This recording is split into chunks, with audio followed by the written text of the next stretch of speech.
ನಮಸ್ಕಾರ ಸ್ನೇಹಿತರೆ, welcome to my YouTube channel. Jwalamukhi ಸ್ವಾಗತ ಸುಸ್ವಾಗತ. ಎಲ್ಲ ಸೌಜನ್ಯ ಹೋರಾಟಗಾರರಿಗೂ, ಸತ್ಯದ ಪರ ಇರ್ತಕ್ಕಂಥ ಎಲ್ಲ ಹೋರಾಟಗಾರರಿಗೂ ಹಾರ್ದಿಕವಾದ ಸ್ವಾಗತ. ನೋಡಿ ಸ್ನೇಹಿತರೆ, ಧರ್ಮಸ್ಥಳ ಸಂಘದಲ್ಲಿ ಏನೆಲ್ಲ ಅವ್ಯವಹಾರಗಳು ನಡೀತಾ ಇದೆ ಎಂಬುದರ ಬಗ್ಗೆ ನಿಮಗೆ ಆಲ್ರೆಡಿ ಗೊತ್ತಿರ್ತಕ್ಕಂಥ ಸಂಗತಿ. ಧರ್ಮಸ್ಥಳ ಸಂಘದ ಅಧ್ಯಕ್ಷ ಇದನ್ನಲ್ಲ ಡಾಕ್ಟರ್ ನಕಲಿ ದೇವಮಾನವ. ಆ ವಯ್ಯ ಜನಗಳಿಗೆ ಯಾವ ರೀತಿ ಮಕ್ಕಳ ಟೋಪಿ ಹಾಕಿದ್ದಾನೆ ಎಂಬುದರ ಬಗ್ಗೆ ನಿಮ್ಗೆ ಆಲ್ರೆಡಿ ಗೊತ್ತಿದೆ, ಕೆಲವರಿಗೆ ಗೊತ್ತಿಲ್ಲ. ಫೇಸ್ಬುಕ್ಕಲ್ಲಿ ಬಂದು ಅವರ ಕಮ್ಯುನಿಟಿಯವರು, ಆ ಲೋಫರ್ ಏನಿದಾನಲ್ಲ ನಕಲಿ ದೇವಮಾನವ, ಅವನ ಕಮ್ಯುನಿಟಿಯವರು ಕೆಟ್ಟದ ಕಾಮೆಂಟ್ ಆಗ್ತಕ್ಕಂಥದ್ದು.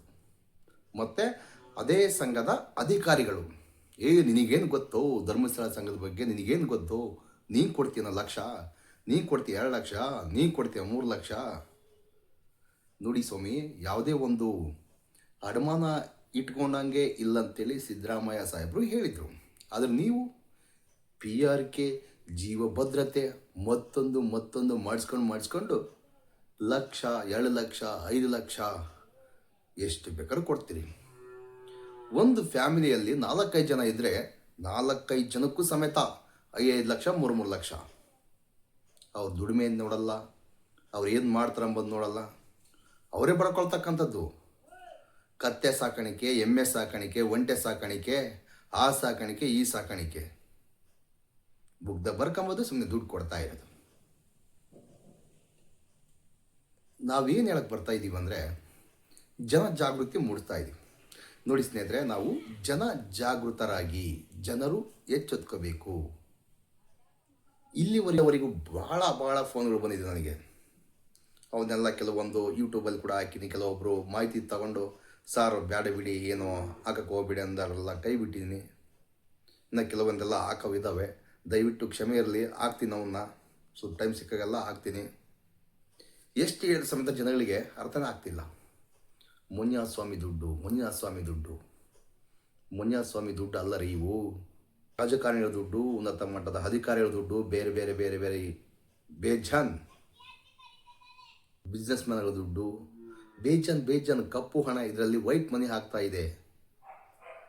ಸಂಘ ಅಂದರೆ ಹೆಂಗಿರಬೇಕು, ಹೇಗೆ ಮಾಡಬೇಕು, ರೂಲ್ಸ್ ಏನು, ರೆಗ್ಯುಲೇಷನ್ ಏನು, RBI ಗೈಡ್ಲೈನ್ಸ್ ಏನು ಹೇಳುತ್ತೆ, ಏನು ಬಿಡುತ್ತೆ, ಸ್ವಲ್ಪ ಇದನ್ನೆಲ್ಲ ತಿಳ್ಕೊಳ್ರಿ.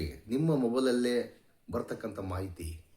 NRLM ಯೋಜನೆ ಅಂದರೆ ಏನು, ಆ ಯೋಜನೆಯಲ್ಲಿ ಸಂಘ ಬರುತ್ತಾ ಇಲ್ವಾ, ಆ ಸಂಘಂ ಲೀಸ್ಟ್ಗೆ NRLM ಯೋಜನೆಗೆ ನಮ್ಮ ಸಂಘಗಳನ್ನು ಸೇರಿಸಿದ್ದಾರಾ ಈ ಸಂಘದ ನಕಲಿ ದೇವಮಾನವ ಅಥವಾ ಇಲ್ಲ ಎಂಬುದು ನಿಮ್ಮ ಮೊಬೈಲಲ್ಲೇ ಗೊತ್ತಾಗುತ್ತೆ.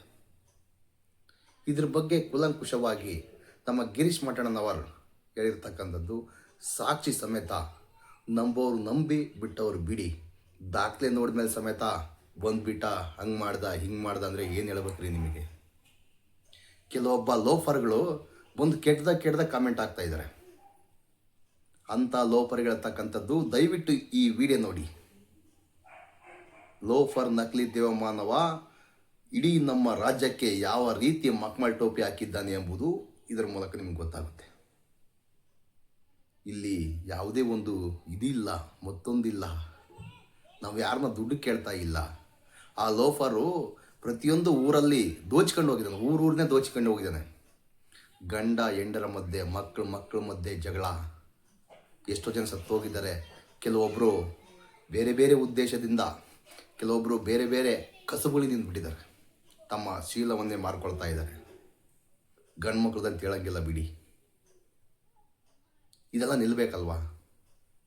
ಇದನ್ನು ಕೇಳಿದ್ರೆ ಇವನು ಕುಡಿದು ಬಂದಾನೆ, ಹಂಗೆ ಬಂದಾನೆ, ಇವನಿಗೇನು ಗೊತ್ತು, ಸ್ವಾಮಿ ನಾನು ಡ್ರೈವರ್ ಕೆಲಸ ಮಾಡ್ತಕ್ಕಂಥದ್ದು.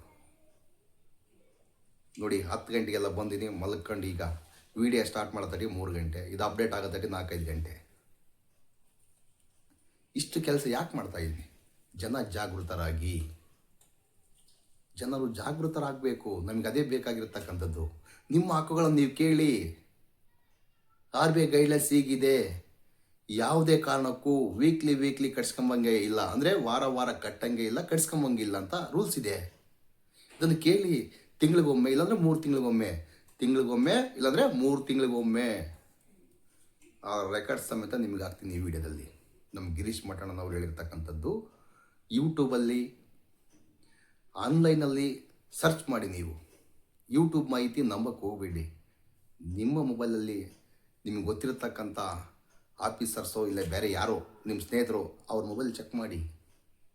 ನಾನು ಹೇಳ್ತಕ್ಕಂಥ ಸುಳ್ಳಿದೆಯಾ ನಿಜ ಇದೆಯಾ, ಗಿರೀಶ್ ಮಠಣ್ಣನವರೇನಾದರೂ ಉದ್ದೇಶಪೂರ್ವಕವಾಗಿ ಆ ಲೋಫರ್ ನಕಲಿ ದೇವಮಾನವನನ್ನು ಮರೆಯದೆ ತೆಗಿತಾ ಇದ್ದಾನ ಎಂಬುದ್ರ ಬಗ್ಗೆ ನಿಮ್ಗೆ ಗೊತ್ತಾಗುತ್ತೆ. ಆ ಲೋಫರ್ ನಕಲಿ ದೇವಮಾನವ ಜನಗಳಿಗೆ ಇಷ್ಟೆಲ್ಲ ಪುಂಗನಾಮ ಹಾಕಿದ್ರೆ ಸಮೇತ ನೀವು ನಡೆದಾಡುವ ಮಂಜುನಾಥ, ನಡೆದಾಡುವ ದೇವರು, ಆ ಲೋಫರು ಇದು ಹಿಂದೂಗಳಿಗೆ ಸಂಬಂಧಪಟ್ಟಿಲ್ಲ, ನಮ್ಮ ಮನೆಗೆ ಸಂಬಂಧಪಟ್ಟಕ್ಕಂಥದ್ದು, ನಮ್ಮ ಆಸ್ತಿ, ಇದು ನಮ್ಮ ಇನ್ಸ್ಟಿಟ್ಯೂಟ್ ಅಂತ ಆ ಲೋಫರ್ ಹೇಳ್ಕೊಂಡಿರ್ತಕ್ಕಂಥದ್ದು. ಏನಾದರೂ ಸೌಜನ್ಯ ಹೋರಾಟ ಇಲ್ಲವ ಬೇರೆ ಏನಾದರೂ ಒಂದು ಹೋರಾಟ ಮಾಡಿದ್ರೆ ಸಾಕು ಆ ದೇವ್ರನ್ನ ಹಿಡ್ಕೊಂಡ್ಬರ್ತಾನೆ.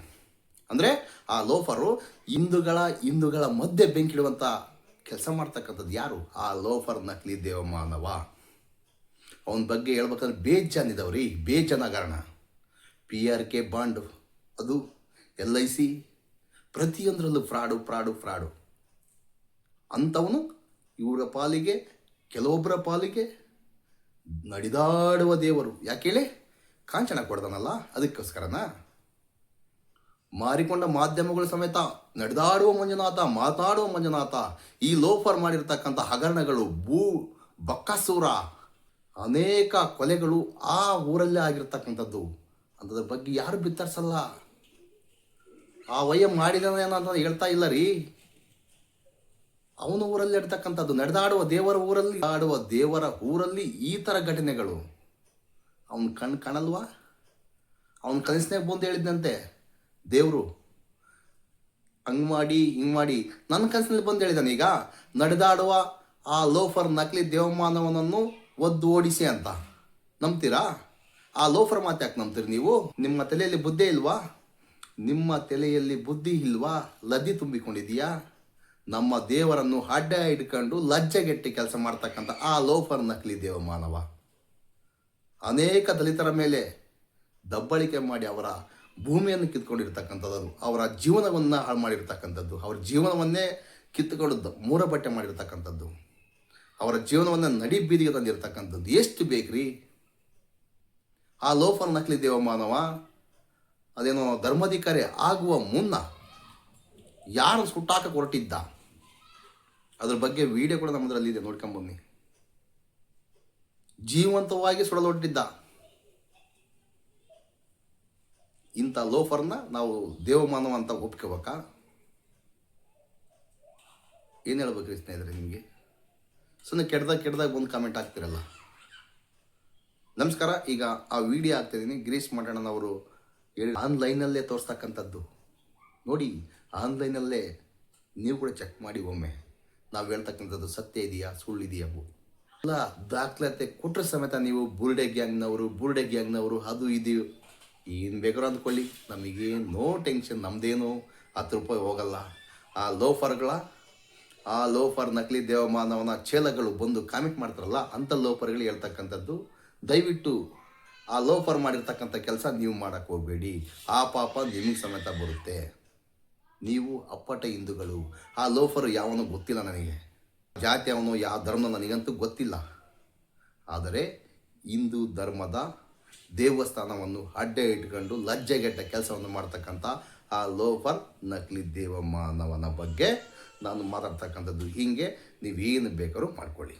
ನಾನು ದಾಖಲೆ ಕೊಡ್ತೀನಿ.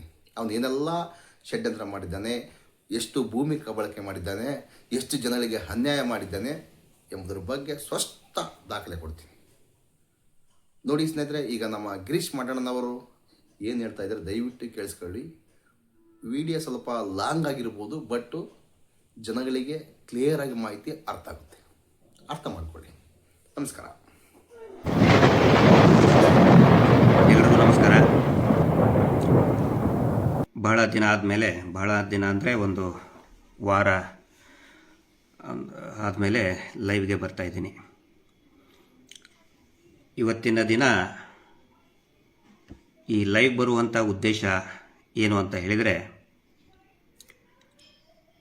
ಕಳೆದ ಸುಮಾರು ಒಂದು 2-3 ತಿಂಗಳಿನಿಂದ ನಿರಂತರವಾಗಿ ಈ ಅಕ್ರಮ ಬಡ್ಡಿ ದಂಧೆ ವಿರುದ್ಧ ಧರ್ಮಸ್ಥಳ ಹೆಸರಿನಲ್ಲಿ ಏನೊಂದು ಬಡ್ಡಿ ನಾವು ಗ್ರಾಮಾಭಿವೃದ್ಧಿ ಮಾಡ್ತೇವೆ, ಗ್ರಾಮದ ಉದ್ಧಾರ ಮಾಡ್ತೀವಿ ಅಂತ ಹೇಳಿಕೊಂಡು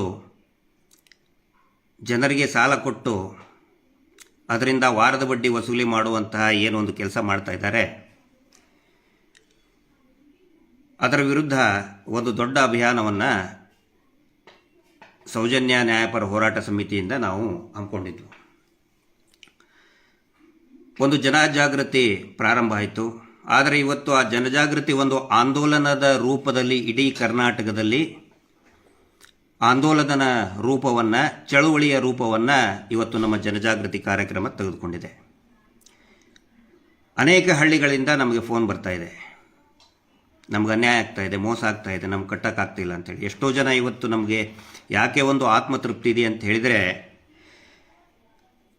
ಸೌಜನ್ಯ ಹೋರಾಟದ ನಮ್ಮ ನಾಯಕರಾದಂಥ ಶ್ರೀಯುತ ಮಹೇಶ್ ಶೆಟ್ಟಿ ತಿಮ್ರೋಡಿ ಅವರ ಒಂದು ಮಾರ್ಗದರ್ಶನದಲ್ಲಿ ಏನು ಒಂದು ಜನಜಾಗೃತಿಯನ್ನು ಹಮ್ಮಿಕೊಂಡಿದ್ದೀವಿ, ಇದರಿಂದ ಇವತ್ತು ಅತ್ಯಂತ ಒಬ್ಬ ಸಾಮಾನ್ಯ ವ್ಯಕ್ತಿ, ಒಬ್ಬ ರೈತ, ಕೃಷಿಕ, ಕೂಲಿ ಕಾರ್ಮಿಕರು, ಮಹಿಳೆಯರು ಧೈರ್ಯವಾಗಿ ಪ್ರಶ್ನೆ ಮಾಡ್ತಾ ಇದ್ದಾರೆ. ಈ ಸಂಘದವರಿಗೆ ಮುಂಚೆ ಅವರು ದುಡ್ಡು ಕಟ್ಟೋದು ಒಂದು 5 ನಿಮಿಷ ಲೇಟ್ ಆದರೆ ಮನೆಗೆ ಬಂದು ಕೆಟ್ಟದಾಗಿ ಬೈತಾ ಇದ್ರು. ಕೆಟ್ಟದಾಗಿ ಬೈದು ಅಮ್ಮ ಅಕ್ಕ ಅಂತ ಅವಾಚ್ಯ ಶಬ್ದಗಳಿಂದ ಬೈದು ದುಡ್ಡು ವಸೂಲಿ ಮಾಡ್ಕೊಂಡು ಹೋಗ್ತಾ ಇದ್ರು. ಎಷ್ಟೋ ಜನ ಆತ್ಮಹತ್ಯೆ ಮಾಡ್ಕೊಂಡಿದ್ದಾರೆ, ಎಷ್ಟೋ ಜನ ಭಿಕ್ಷಾಟನೆಗೆ ಇಳಿದಿದ್ದಾರೆ. ಮೊನ್ನೆ ಹಾವೇರಿಯಲ್ಲಿ ನಮ್ಮ ಸಾಲ ಮುಕ್ತ ಭಾರತದ ಒಬ್ಬ ಮುಖಂಡರು ನಮ್ಗೆ ಹೇಳ್ತಾ ಇದ್ರು, ಭಿಕ್ಷೆ ಬೇಡಕ್ಕೂ ಕೂಡ ಹೋಗಿದ್ದಾರೆ, ಆತ್ಮಹತ್ಯೆ ಮಾಡ್ಕೊಂಡಿದ್ದಾರೆ, ಊರನ್ನು ಬಿಟ್ಟು ಹೋಗಿದ್ದಾರೆ. ಆದರೆ ಇವತ್ತು ಈ ನಮ್ಮ ಜನಜಾಗೃತಿಯ ಫಲವಾಗಿ ಧೈರ್ಯವಾಗಿ ಪ್ರಶ್ನೆ ಮಾಡ್ತಾ ಇದ್ದಾರೆ, RBI ನಿಯಮಗಳ ಬಗ್ಗೆ ಮಾತಾಡ್ತಾ ಇದ್ದಾರೆ. ನಮಗೆ ಅದನ್ನೆಲ್ಲ ಕೇಳಿ ಭಾಳಷ್ಟು ಒಂದು ಆತ್ಮತೃಪ್ತಿ ನಮ್ಮಲ್ಲಿ ಬರ್ತಾ ಇದೆ. ಆದರೆ ಇದು ಇನ್ನೂ ಕೂಡ ಹೆಚ್ಚಿನ ಪರಿಣಾಮಕಾರಿ ಆಗಬೇಕು. ಮತ್ತು ಈ ಕಳೆದ ಒಂದು ವಾರ 10 ದಿನದಲ್ಲಿ ಸಾಕಷ್ಟು ವಿಡಿಯೋಗಳನ್ನು ನಾವು ಗಮನಿಸ್ತಾ ಇದ್ದು, ಅದರಲ್ಲಿ ವಿಶೇಷವಾಗಿ ಕೆಲವೊಂದು ಇದರಲ್ಲಿ ಈ ಅವರ ಪ್ರತಿನಿಧಿಗಳು, ಸೇವಾ ಪ್ರತಿನಿಧಿಗಳು ಅಥವಾ ಯೋಜನಾಧಿಕಾರಿಗಳು ಅಂತ ಏನು ಅವರು ಕರೀತಾರೆ, ಅವ್ರ ಹೆಸರು ಇಟ್ಕೊಂಡಿದ್ದಾರೆ, ಅವರು ಅನೇಕ ಈ ಜನರನ್ನ ಮರಳು ಮಾಡೋದಕ್ಕೆ ಏನೇನೋ ಕೇಳ್ತಾ ಇದ್ದಾರೆ. ಅದರ ಬಗ್ಗೆ ಕೆಲವೊಂದಿಷ್ಟು ವಿವರಣೆಯನ್ನು ಕೊಡಬೇಕಾಗಿತ್ತು. ಅದಕ್ಕಿಂತ ಮುಖ್ಯವಾಗಿ ಇವತ್ತಿನ ಈ ಲೈವ್ ಕಾರ್ಯಕ್ರಮದಲ್ಲಿ ಇಡೀ ದೇಶ ಕಂಡು ಕೇಳರಿಯದಂತಹ ಹಣಕಾಸಿನ ಅವ್ಯವಹಾರ, ಬಡ್ಡಿ ದಂಧೆಯ ಅವ್ಯವಹಾರ ಧರ್ಮಸ್ಥಳದ ಹೆಸರಿನಲ್ಲಿ ಯಾವ ರೀತಿ ನಡೆಸ್ತಾ ಇದ್ದಾರೆ ಅನ್ನೋದನ್ನು ದಾಖಲೆ ಸಮೇತವಾಗಿ ತಮ್ಮ ಮುಂದೆ, ಜನರ ಮುಂದೆ, ಈ ಸಮಾಜದ ಮುಂದೆ, ಅಧಿಕಾರಿಗಳ ಮುಂದೆ, ನ್ಯಾಯಾಂಗ ವ್ಯವಸ್ಥೆಯ ಮುಂದೆ ನಾನು ತೆರೆದಿಡ್ತಾ ಇದ್ದೀನಿ. ದಯವಿಟ್ಟು ಲಕ್ಷ್ಯಗೊಟ್ಟು ಎಲ್ಲರೂ ಇದನ್ನು ಕೇಳಿ ಮತ್ತು ಸಾಧ್ಯ ಆದಷ್ಟು ಈ ಕರ್ನಾಟಕದ ಗ್ರಾಮಗಳಿಗೂ ಕೂಡ ಈ ಸಂದೇಶ ತಲುಪಬೇಕು. ಯಾವುದೇ ರೀತಿಯಾದಂತಹ ಕಾಪಿರೈಟ್ಸ್ ಇದಕ್ಕೆ ಇರೋದಿಲ್ಲ. ನೀವು ಯಾಕೆ ಇದನ್ನು ವಿಡಿಯೋ ಮಾಡಿದ್ರಿ ಅಂತ ನಾವು ಕೇಳೋದಿಲ್ಲ. ದಯವಿಟ್ಟು ಸಾಧ್ಯ ಆದಷ್ಟು ಈ ಫೇಸ್ಬುಕ್ ಲೈವನ್ನು ಶೇರ್ ಮಾಡಿ, ಪ್ರತಿ ಗ್ರಾಮಗಳಿಗೆ, ಪ್ರತಿ ವ್ಯಕ್ತಿಗಳಿಗೂ ಕೂಡ ತಲುಪುವ ರೀತಿಯಲ್ಲಿ. ಈಗ ನಮ್ಮ ಯೂಟ್ಯೂಬ್ನವರು ಕೂಡ ಸಂಚಾರಿ ಸ್ಟುಡಿಯೋ ಇರ್ಬೋದು, ಟ್ರೆಂಡ್ ಸೆಟ್ಟರ್ ಇರ್ಬೋದು, ಹಾಯ್ ಕರ್ನಾಡು ಇರ್ಬೋದು, ಕೂಡ್ಲಾ ರಾಂಪೇಜ್ ಅವರು ಇರ್ಬೋದು, ಇನ್ನೂ ಅನೇಕ, ಕ್ಷಮಿಸಿ ನಾನು ಏನಾದರೂ ಬೇರೆಯವರ ಹೆಸರು ನಾನು ಮರ್ತಿದ್ರೆ, ಸಾಕಷ್ಟು ಸಂಚಾರಿ ಸ್ಟುಡಿಯೋದವ್ರು ಇರ್ಬೋದು, ಆದಿತ್ಯ ಕಿರಣ್ ಇವರು ಇರ್ಬೋದು, ಇನ್ನೂ ಹಲವಾರು ಯೂಟ್ಯೂಬ್ ಚಾನಲ್ಗಳು, ಫಸ್ಟ್ ವಾಯ್ಸ್ ಕನ್ನಡ ಅಂತ ಇನ್ನೂ ಹಲವಾರು ಯೂಟ್ಯೂಬ್ಗಳು ಬರ್ತಾ ಇದೆ. ಅವರೆಲ್ಲರ ವಿಡಿಯೋಗಳನ್ನು ದಯವಿಟ್ಟು ಶೇರ್ ಮಾಡಿ. ಈಗ ಪ್ರಾರಂಭಿಸ್ತೇನೆ. ಇಲ್ಲಿ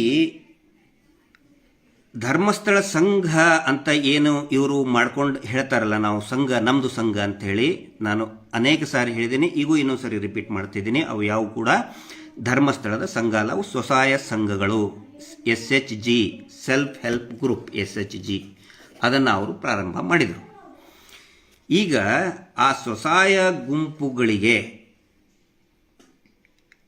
NRLM ಅಡಿಯಲ್ಲಿ NRLM, ದಯವಿಟ್ಟು ಬರೆದಿಟ್ಕೊಳ್ಳಿ, DAY NRLM, DAY ಅಂತ ಹೇಳಿದರೆ ನಾವು ಡೇ ಅಂತೀವಿ, ಆದರೆ ಆ್ಯಕ್ಚುಲಿ ಅದು ದಿನ ಅಲ್ಲ. ದೀನ್ ದಯಾಳ್ ಅಂತ್ಯೋದಯ ಯೋಜನೆ, ದೀನ್ ದಯಾಳ್ ಅಂತ್ಯೋದಯ ಯೋಜನೆಯ ನ್ಯಾಷನಲ್ ರೂರಲ್ ಲೆವ್ಲಿಹುಡ್ ಮಿಷನ್ ಉಪಜೀವನದ ರಾಷ್ಟ್ರೀಯ ಗ್ರಾಮೀಣ ಉಪಜೀವನ ಯೋಜನೆ, ಭಾರತ ಸರ್ಕಾರದ ಈ ಒಂದು ಯೋಜನೆ.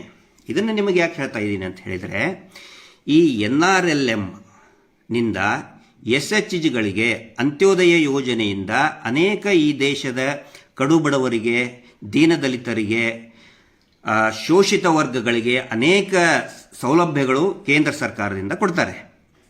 ಆನಂತರ SHGಗಳ ಮೂಲಕ, ಸ್ವಸಹಾಯ ಸಂಘಗಳ ಮೂಲಕ, ವಿಶೇಷವಾಗಿ ಸ್ತ್ರೀ ಶಕ್ತಿ ಸಂಘಗಳು ಯಾವ ಕೆಲಸ ಮಾಡ್ತಾ ಇದೆ, ಕಾರ್ಯಪ್ರವೃತ್ತವಾಗಿವೆ, ಅವುಗಳ ಮುಖಾಂತರನೂ ಕೂಡ ಅನೇಕ ಉಪಯೋಗಗಳು ಈ ಅಂತ್ಯೋದಯ ಯೋಜನೆಯಿಂದ, ಅಂತ್ಯೋದಯ NRLM, ಅರ್ಬನ್ನಲ್ಲಿ ಇದ್ದರೆ NULM ಅಂತ ಬರ್ತದೆ, ನ್ಯಾಷನಲ್ ಅರ್ಬನ್ ಲಿವ್ಲಿಹುಡ್ ಮಿಷನ್ ಅಂತ ಬರ್ತದೆ.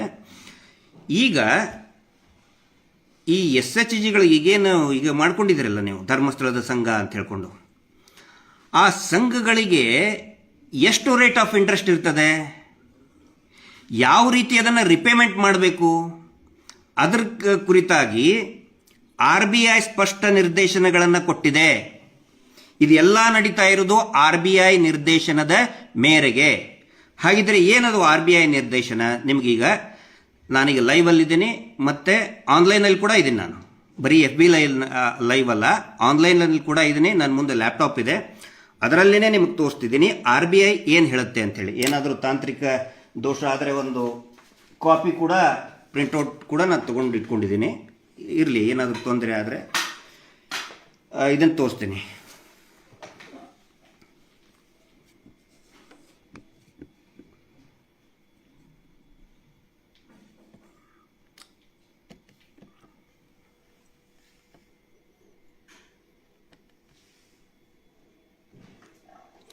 ಇದು ನನ್ನ ವೈಫೈನಲ್ಲಿ RBI ಹೇಳಿದಂತಹ ನಿರ್ದೇಶನ. RBI ಬಹುಶಃ ಎಲ್ಲರಿಗೂ ಕಾಣ್ತಾ ಇದೆ. ಇದನ್ನು ರಿಸರ್ವ್ ಬ್ಯಾಂಕ್ ಆಫ್ ಇಂಡಿಯಾ ಕಾಣ್ತಾ ಇದೆಯಲ್ಲ, ಇದು ಗಿರೀಶ್ ಮಟ್ಟಣ್ಣವ್ರು ಕೊಡ್ತಾ ಇರುವಂಥದ್ದಲ್ಲ. ಗಿರೀಶ್ ಮಟ್ಟಣ್ಣವ್ರು ಏನೂ ಹೇಳ್ತಾ ಇಲ್ಲ. RBI ಭಾಳ ಸ್ಪಷ್ಟವಾಗಿ ನಿರ್ದೇಶನವನ್ನು ಕೊಟ್ಟಿದೆ. ಏನು ಹೇಳಿದೆ ನಿಮಗೆ ಒಂದೊಂದಾಗಿ ತೋರಿಸ್ತಾ ಇದ್ದೀನಿ. ಲೈಟ್ ಆನ್ ಮಾಡಿ ಸರ್. ಇನ್ನೊಂದು ಹಾಂ, ಡೇಟ್ ನೋಡಿ, ಜುಲೈ 20, 2022 ಹೊರಡಿಸಿದಂತಹ ಸರ್ಕ್ಯುಲರ್ ಸುತ್ತೋಲೆ. ಇದಕ್ಕೆ RBI ಮಾಸ್ಟರ್ ಸರ್ಕ್ಯುಲರ್ ಅಂತ ಕರೀತಾರೆ.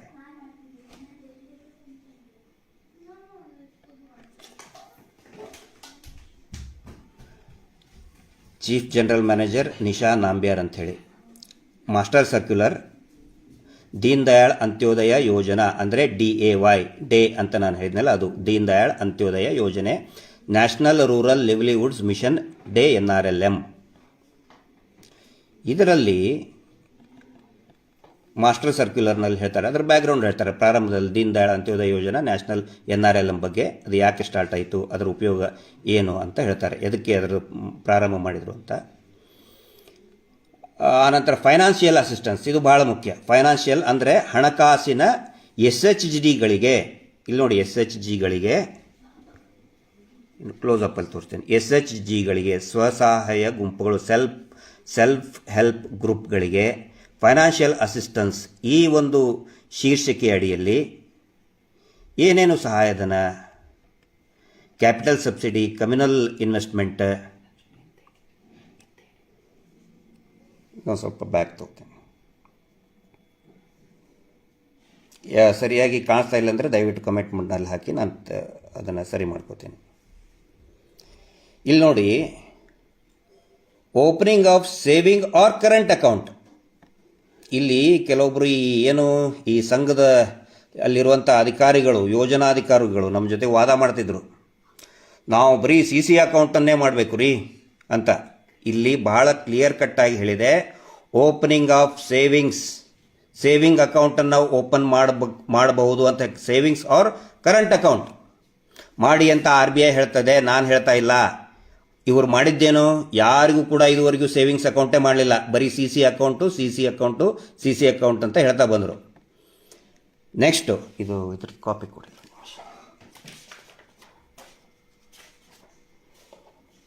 ಕ್ಯಾಪಿಟಲ್ ಸಬ್ಸಿಡಿ,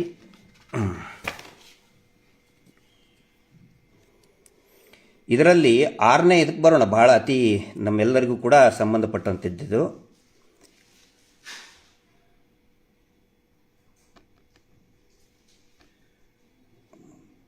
ಇಂಟ್ರೆಸ್ಟ್ ಸಬ್ವೆನ್ಷನ್ ಅಂತ ಇದೆ, ದಯವಿಟ್ಟು ನೋಡಿ ಇದನ್ನು. Interest subvention.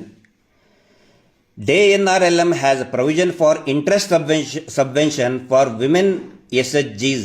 ಅಂದರೆ ಸಬ್ವೆನ್ಷನ್ ಅಂತ ಹೇಳಿದರೆ ಈ ಏನೋ ಸಬ್ಸಿಡಿ, ಅನುಕೂಲ, ಸಬ್ಸಿಡಿಗಳನ್ನು ಕೊಡೋದಕ್ಕೆ ಸಬ್ವೆನ್ಷನ್ ಅಂತ ಕರೀತಾರೆ. ಅಂದರೆ ಈಗ ಕೃಷಿ ಕ್ಷೇತ್ರದಲ್ಲಿರ್ಬೋದು, ವ್ಯಾಪಾರ ಕ್ಷೇತ್ರದಲ್ಲಿ ಅತಿ ಬಡ್ಡಿ ಜಾಸ್ತಿ ಆಯಿತು, ನಮ್ಗೆ ಕಟ್ಟಕ್ಕಾಗಲ್ಲ ಅಂತ ಹೇಳಿದರೆ ಬಡ್ಡಿ ಮನ್ನಾ ಮಾಡೋದು, ಸಾಲ ಮನ್ನಾ ಮಾಡೋದು ಬರ್ತದೆ, ಬಡ್ಡಿ ಮನ್ನಾ ಮಾಡೋದು ಬರ್ತದೆ. ಇದರಲ್ಲಿ ಬಡ್ಡಿ ಮನ್ನಾ ಕುರಿತಂತೆ ಇಂಟ್ರೆಸ್ಟ್ ಸಬ್ವೆನ್ಷನ್, ಬಡ್ಡಿ ಸಬ್ಸಿಡಿ ಯಾವ ರೀತಿ ಬರ್ತದೆ ಅನ್ನೋದನ್ನು ಹೇಳಿದರೆ ಇದು ಬಹಳ ಮುಖ್ಯವಾದಂಥ ಅಂಶ, ತಾವು ಗಮನದಲ್ಲಿಟ್ಕೊಳ್ಳಿ. RBIನೇ ಹೇಳಿದ್ದು. ಇದರಲ್ಲಿ ನೋಡಿ, ಒಂದನೇದ್ದು opening of saving accounts. The role of banks should commence with the opening of account for all the SHGs. ಅಂದರೆ ಬ್ಯಾಂಕ್ಗಳು ಎಲ್ಲರಿಗೂ ಕೂಡ ಅಕೌಂಟನ್ನು ಓಪನ್ ಮಾಡಬೇಕು, ಬ್ಯಾಂಕ್ಗಳು ಮಾಡಬೇಕು ಅಂತ ಹೇಳ್ತಾ ಇದ್ದಾರೆ. ಇವ್ರು ಯಾವತ್ತಿಗಾದರೂ ನಿಮ್ಮನ್ನು ಬ್ಯಾಂಕಿಗೆ ಕರ್ಕೊಂಡು ಹೋಗಿದ್ರಾ? ನಾನು ಸದಸ್ಯರಿಗೆ ಕೇಳ್ತಾ ಇದ್ದೀನಿ, ಸದಸ್ಯರ ಗಮನಕ್ಕೆ ನಾನು ತರ್ತಾ ಇದ್ದೀನಿ. ಬ್ಯಾಂಕಿಗೆ ಯಾವತ್ತಿಗಾದರೂ ನಿಮಗೆ ಇವರು BC ಟ್ರಸ್ಟ್, ನಾವು BC ಅಂತ ಹೇಳ್ತಾರಲ್ಲ, ಯಾವತ್ತಿಗಾದರೂ ಕರ್ಕೊಂಡು ಹೋದ್ರಾ? ಕರ್ಕೊಂಡು ಹೋಗಲಿಲ್ಲ. 7.1.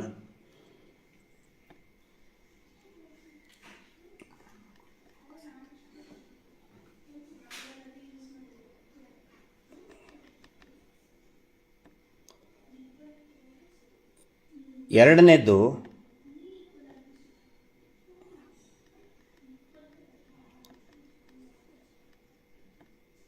ಇಲ್ಲಿ ನೋಡಿ, SHGs and their federation may be encouraged to transact through their respective saving cash credit. ಅವ್ರ ಅಕೌಂಟ್ ಇಂತ್ರನೇ ಟ್ರಾನ್ಸಾಕ್ಷನ್ ಮಾಡಬೇಕು ಅಂತ ಹೇಳ್ತಾರೆ. ಏನೋ RBIದವರು ಅವರ ಅಕೌಂಟಿಂದನೇ ಟ್ರಾನ್ಸಾಕ್ಷನ್ ಮಾಡಿ. ಆದರೆ ಇವ್ರು ಏನು ಮಾಡ್ತಾ ಇದ್ದಾರೆ? ನಿಮ್ಮ ಮನೆಗೆ ಬಂದು ಕ್ಯಾಶನ್ನು ಕಲೆಕ್ಟ್ ಮಾಡಿಕೊಂಡು ಹೋಗ್ತಾ ಇದ್ದಾರೆ. ಇದು RBI ನಿಯಮದ ಪ್ರಕಾರ ಇಲ್ಲವೇ ಇಲ್ಲ. ಆನಂತರ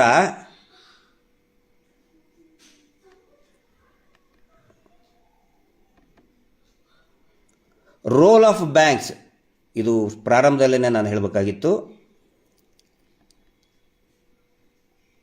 opening of saving and current account ಆಯಿತು. ನೆಕ್ಸ್ಟು 7.1, 7.3 ಇಲ್ಲಿದೆ ನೋಡಿ. Business correspondents deployed by banks may also be authorised to open saving bank account. ದಯವಿಟ್ಟು ಇದನ್ನು ಓದಿ. ಇವ್ರು ಹೇಳೋದೇನು, ನಾವು ಬಿಸ್ನೆಸ್ ಕರೆಸ್ಪಾಂಡೆನ್ಸ್, ಹೌದಾ? ಬಿಸ್ನೆಸ್ ಕರೆಸ್ಪಾಂಡೆನ್ಸ್ಗಳು ಏನು ಮಾಡಬೇಕು ಅಂತ ಹೇಳಿದರೆ, ಅವರು ಟು ಓಪನ್ ಸೇವಿಂಗ್ ಬ್ಯಾಂಕ್ ಅಕೌಂಟರ್ಗಳನ್ನು SHG ನೋಡಿ, ಇಲ್ಲಿ ಮಾರ್ಕ್ ನಾನು ತೋರಿಸ್ತಾ ಇದ್ದೀನಿ. SHGಗಳದ್ದು ಸೇವಿಂಗ್ ಅಕೌಂಟನ್ನು ಓಪನ್ ಮಾಡಬೇಕು ಅಂತ ಇಲ್ಲಿದೆ ನೋಡಿ. SHG ಸೇವಿಂಗ್ ಬ್ಯಾಂಕ್ ಅಕೌಂಟನ್ನು ಓಪನ್ ಮಾಡಬೇಕು ಅಂತ RBI ಬಹಳ ಸ್ಪಷ್ಟವಾಗಿ ಹೇಳ್ತಾ ಇದೆ. ಆದರೆ ಇವರು ಮಾಡಿದ್ದೇನು? ಯಾರಿಗೂ ಕೂಡ ಇದುವರೆಗೂ ಸೇವಿಂಗ್ಸ್ ಬ್ಯಾಂಕನ್ನು ಮಾಡಿಕೊಡಲೇ ಇಲ್ಲ.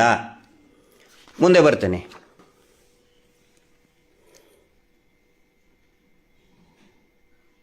$7.2 transaction in saving cash credit account. ಇಲ್ಲಿದೆ ನೋಡಿ. SHG and their federation may be encourage to transact through their respective savings or cash credit. ಈಗ ಸೇವಿಂಗ್ ಮತ್ತು ಕ್ಯಾಶ್ ಕ್ರೆಡಿಟ್ CC ಎರಡರಲ್ಲಿ ಯಾವ್ದು ಬೇಕಾದರೂ ಕೂಡ ಮಾಡಬಹುದು ಅಂತ ಹೇಳ್ತಾರೆ.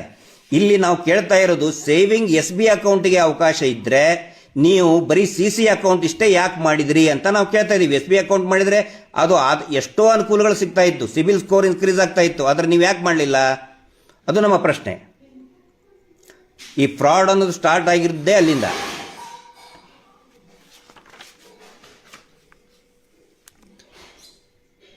ಇದರಲ್ಲಿ ಸಾಲದ ಬಗ್ಗೆ ಹೇಳ್ತಾರೆ, ಲೋನ್ ಅಪ್ಲಿಕೇಶನ್. ದಯವಿಟ್ಟು ಇದನ್ನು ಓದಿ. 7.3.2ನಲ್ಲಿ banks may encourage SHG to submit loan application online. ನೋಡಿ, ಆನ್ಲೈನ್ ಇಂಥ ಲೋನ್ ಅಪ್ಲಿಕೇಶನ್ಗಳನ್ನು ನೀವು ಹಾಕಿ SHGಗಳಿಗೆ ಡೈರೆಕ್ಟಾಗಿ ಬ್ಯಾಂಕ್ಗಳಿಗೆ ಹಾಕಿ ಅಂತ ಇದ್ದಾರೆ. ಇವತ್ತಿನವರೆಗೂ ಇವರು ಯಾವ ಬ್ಯಾಂಕಿಗೂ ಕೂಡ ತೋರಿಸಲೇ ಇಲ್ಲ. ಈ ಸ್ವಸಹಾಯ ಸಂಘದ ಸದಸ್ಯರಿಗೆ ಬ್ಯಾಂಕಿನ ಮುಖಾನೇ ತೋರಿಸಲಿಲ್ಲ.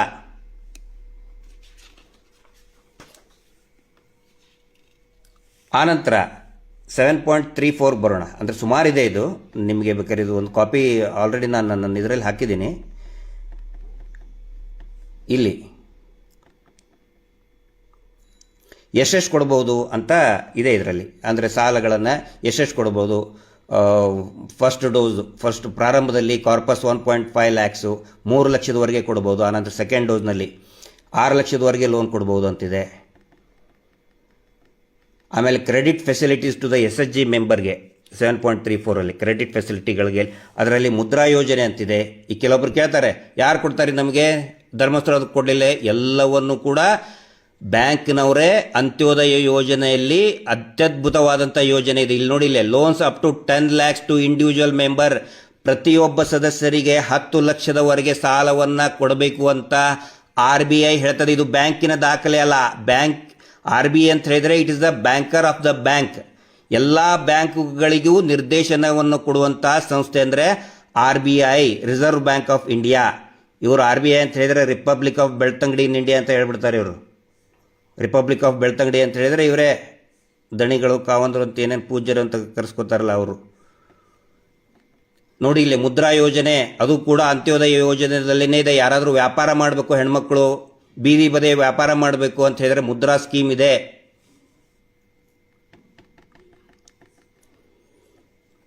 ಲೋನ್ ರೀಪೇಮೆಂಟ್ ಬಗ್ಗೆ ಇದು ಬಹಳ ಮುಖ್ಯವಾದಂಥದ್ದು. ಹೌದಪ್ಪ, ಈಗ ಲೋನ್ ಕೊಟ್ಟರು SHGಗಳಿಗೆ, ಈಗ ನಿಮ್ಗೆ ಕೊಟ್ಟಿದ್ದಾರಲ್ಲ, ಒಬ್ಬೊಬ್ಬರಿಗೆ 50,000ನೋ, ಲಕ್ಷನೋ, 3 ಲಕ್ಷ, 5 ಲಕ್ಷ. ಲೋನ್ ರೀಪೇಮೆಂಟ್ ಹ್ಯಾಂಗೆ ಅಂಥೇಳಿ ಇದರಲ್ಲಿ ದಯವಿಟ್ಟು 3ನೇದನ್ನು ನೋಡಿ. Repayment schedule for term loans may be as follows. The first dose of loan may be repaid in 24 to 36 months. ಅಂದರೆ ಇವ್ರು ಹೇಳ್ತಾರಲ್ಲ, ಫಸ್ಟ್ ನಾವು ಮೊದಲು ನಮಗೆ ಇಷ್ಟು ಕೊಟ್ಟರು, ಆಮೇಲೆ ವಾರ ವಾರ ಇಸ್ಕೊಂಡ್ರು ಅಂತ. ಅದು ಹಂಗಿಲ್ಲ ಪದ್ಧತಿ. 24 to 36 months ಅಂತ ಹೇಳಿದರೆ 2 ರಿಂದ 3 ವರ್ಷದಲ್ಲಿ ನೀವು ಅದನ್ನು ರಿಪೇಮೆಂಟ್ ಮಾಡಬಹುದು. ಅದು ಯಾವಾಗ? ಅದು ಬಹಳ ಸ್ಪಷ್ಟವಾಗಿ ಹೇಳ್ತಾರೆ, ಮಂತ್ಲಿ ಆರ್ ಕ್ವಾರ್ಟರ್ಲಿ. ನೋಡಿ, ಇಲ್ಲಿದೆ ಮಂತ್ಲಿ ಆರ್ ಕ್ವಾರ್ಟರ್ಲಿ. ನಾನು ಪ್ರಿಂಟೆಡ್ ಇದನ್ನು ನೋಡಿ, ಇಲ್ಲಿದೆ, ಕಾಣ್ತಾ ಇದೆ ನೋಡಿ, ಮಂತ್ಲಿ ಆರ್ ಕ್ವಾರ್ಟರ್ಲಿ. ಕ್ವಾರ್ಟರ್ಲಿ ಅಂತ ಹೇಳಿದರೆ ವರ್ಷಕ್ಕೆ 4 ಸಾರಿ, ಅಂದರೆ 3 ತಿಂಗಳಿಗೆ 1 ಸಾರಿ. 3 ತಿಂಗಳಿಗೆ 1 ಸಾರಿ ಕಟ್ಟಿದರೆ ಮುಗಿದು ಹೋಯ್ತು. ನೀವು ವಾರ ವಾರ ಕಟ್ಟುವಂತ ಎಲ್ಲಿದೆ? ಆಮೇಲೆ ಸೆಕೆಂಡ್ ಡೋಸ್ ಏನಂತ ಹೇಳ್ತಾರೆ, 36 months to 48 months, ಅಂದರೆ 3 ರಿಂದ 4 ವರ್ಷದಲ್ಲಿ ತುಂಬಿ ಅಂತ ಹೇಳ್ತಾರೆ. 3 ರಿಂದ 4 ವರ್ಷದಲ್ಲಿ ಯಾವಾಗ ಬೇಕಾದರೂ ತುಂಬಿ. ಅದು ಯಾವಾಗ? ಮಂತ್ಲಿ ಆರ್, ಅದೂ ಕೂಡ monthly or quarterly instalment. Instalment ಅಂತ ಹೇಳಿದ್ರೆ ಕಂತು, ತಿಂಗಳ ಕಂತಿನಲ್ಲಾದರೂ ಕಟ್ಟಬಹುದು, ಅಥವಾ 3 ತಿಂಗಳ ಕ್ವಾರ್ಟರ್ಲಿ ಅಂತ ಹೇಳಿದ್ರೆ 3 ತಿಂಗಳಿಗೆ 1 ಸಾರಿ ಕ್ವಾರ್ಟರ್ಲಿ ಅಂತ ಕರೀತಾರೆ. ತಿಂಗಳ ಅಥವಾ 3 ತಿಂಗಳಿಗೆ 1 ಸಾರಿ ಕಟ್ಟಿ ಅಂತ RBI ಹೇಳ್ತದೆ. ಆನಂತರ ಥರ್ಡ್ ಡೋಸ್ 48 ತಿಂಗಳ ನಂತರ 60 ತಿಂಗಳು, ಅಂದರೆ 4 ವರ್ಷದಿಂದ 5 ವರ್ಷದವರೆಗೆ. ಅದು ಕೂಡ ಮಂತ್ಲಿ ಆ್ಯಂಡ್ ಕ್ವಾರ್ಟರ್ಲಿ, ಎಲ್ಲೂ ವಾರ ಅಂತ ಹೇಳಿಲ್ಲ ಅವರು. From the 4th dose onwards it may be between 5 ವರ್ಷದಿಂದ, ಅಂದರೆ 60 ತಿಂಗಳಿಂದ 84 ತಿಂಗಳದವರೆಗೆ. ಅದು ಕೂಡ ಮಂತ್ಲಿ ಆ್ಯಂಡ್ ಕ್ವಾರ್ಟರ್ಲಿ ಇನ್ಸ್ಟಾಲ್ಮೆಂಟ್. ಈಗ ನಾನು ಕೇಳ್ತಾ ಇರೋದು, ಅಥವಾ ಇದು ನಂದು ಒಬ್ಬದೇ ಪ್ರಶ್ನೆ ಅಲ್ಲ, ನಾನೇನೋ ಅವ್ರ ಕಡೆ ಸಾಲ ತಗೊಂಡಿಲ್ಲ. ನಾನು ಇದು ಎಲ್ಲರ ಪರವಾಗಿ ಎಲ್ಲರೂ ನಮಗೆ ಕೇಳ್ತಾ ಇದ್ದಾರೆ, ಸರ್ ವಾರ ವಾರ ಕಟ್ಟಬೇಕಂಥೇಳಿ. ನಿನ್ನೆ ಮೊನ್ನೆ ಒಂದು ವಿಡಿಯೋ ಬಹಳಷ್ಟು ಓಡಾಡ್ತಾ ಇತ್ತು, ಚಿಕ್ಕನಾಯಕನಹಳ್ಳಿದು, ರಾಜನಹಳ್ಳಿ ಅಂತ ಗ್ರಾಮ. ಯಾರು ವಿಡಿಯೋ ಮಾಡಿಕೊಂಡ್ರು ಅವ್ರಿಗೆ ಎಲ್ಲ ಊರು ಈ ಯಾರು ಒಂದಿಷ್ಟು ಪ್ರಮುಖರು ಹೇಳಿ ಅವ್ರನ್ನ ಹಿಡ್ಕೊಂಡು ಮೊಬೈಲ್ ಕಸ್ಕೊಂಡು ನಮ್ಮ ಸಂಚಾರಿ ಸ್ಟುಡಿಯೋ ಅವ್ರಿಗೆ ಮತ್ತು ನಮ್ಮ ಶೈಲಜಾಕ್ಕ ಅಂತಿದ್ದಾರೆ ಅವ್ರಿಗೆ ಅದ್ರ ವಿಡಿಯೋ ಡಿಲೀಟ್ ಮಾಡಿಸಿರಿ ಅಂತ ಗಂಟು ಬಿದ್ದರು. ಅದರಲ್ಲಿ ಅವರು ಹೇಳ್ತಾರೆ, ಒಬ್ಬ ಮಹಿಳೆ ನಮ್ಮ ಸಹೋದರಿ ಹೇಳ್ತಾರೆ, RBI ನಿಯಮದಿಂದನೇ ಇದೆ ಎಲ್ಲ. RBIದಲ್ಲಿ ಏನು ಹೇಳಿದೆ ಈಗ ನೋಡಿದ್ರಲ್ಲ, ಪ್ರತಿ ತಿಂಗಳು ಕಟ್ಟಿ ಅಥವಾ ವರ್ಷಕ್ಕೆ ಬರೀ 4 ಸಾರಿ ಕಟ್ಟಿ ಅಂತ ಹೇಳ್ತಾ ಇದ್ದಾರೆ. ಇವರು ತಿಂಗಳಿಗೆ 4 ಸಾರಿ ಕಟ್ಟಿಸ್ಕೊಳ್ತಾ ಇದ್ದಾರೆ. ಹಗರಣ ಅಲ್ವಾ ಇದು? ಹಗರಣ ಅಲ್ವಾ ಇದು? ಇದನ್ನು ನಾವು ಕೇಳ್ತಾ ಇದ್ದೀವಿ. ಇನ್ನೊಂದು ಪ್ರಮುಖ ಅಂಶ ನಿಮ್ಮ ಗಮನಕ್ಕೆ ತರ್ತಾ ಇದ್ದೀನಿ, RBI. ಯಾಕಂದರೆ ಇವರು RBI ಬಗ್ಗೆ ಮಾತಾಡೋಕ್ಕೆ ಸ್ಟಾರ್ಟ್ ಮಾಡಿದ್ದಾರೆ. ಆನಂತರ ಭಾಳ ಮುಖ್ಯವಾದದ್ದು ಇದು. ಇವರು ಹೇಳ್ತಾರೆ, ಸೆಕ್ಯೂರಿಟಿ ಏನು, ಭದ್ರತೆ ಏನು, ಇಲ್ಲಿ ತೋರಿಸ್ತಾ ಇದೆ ನೋಡಿ.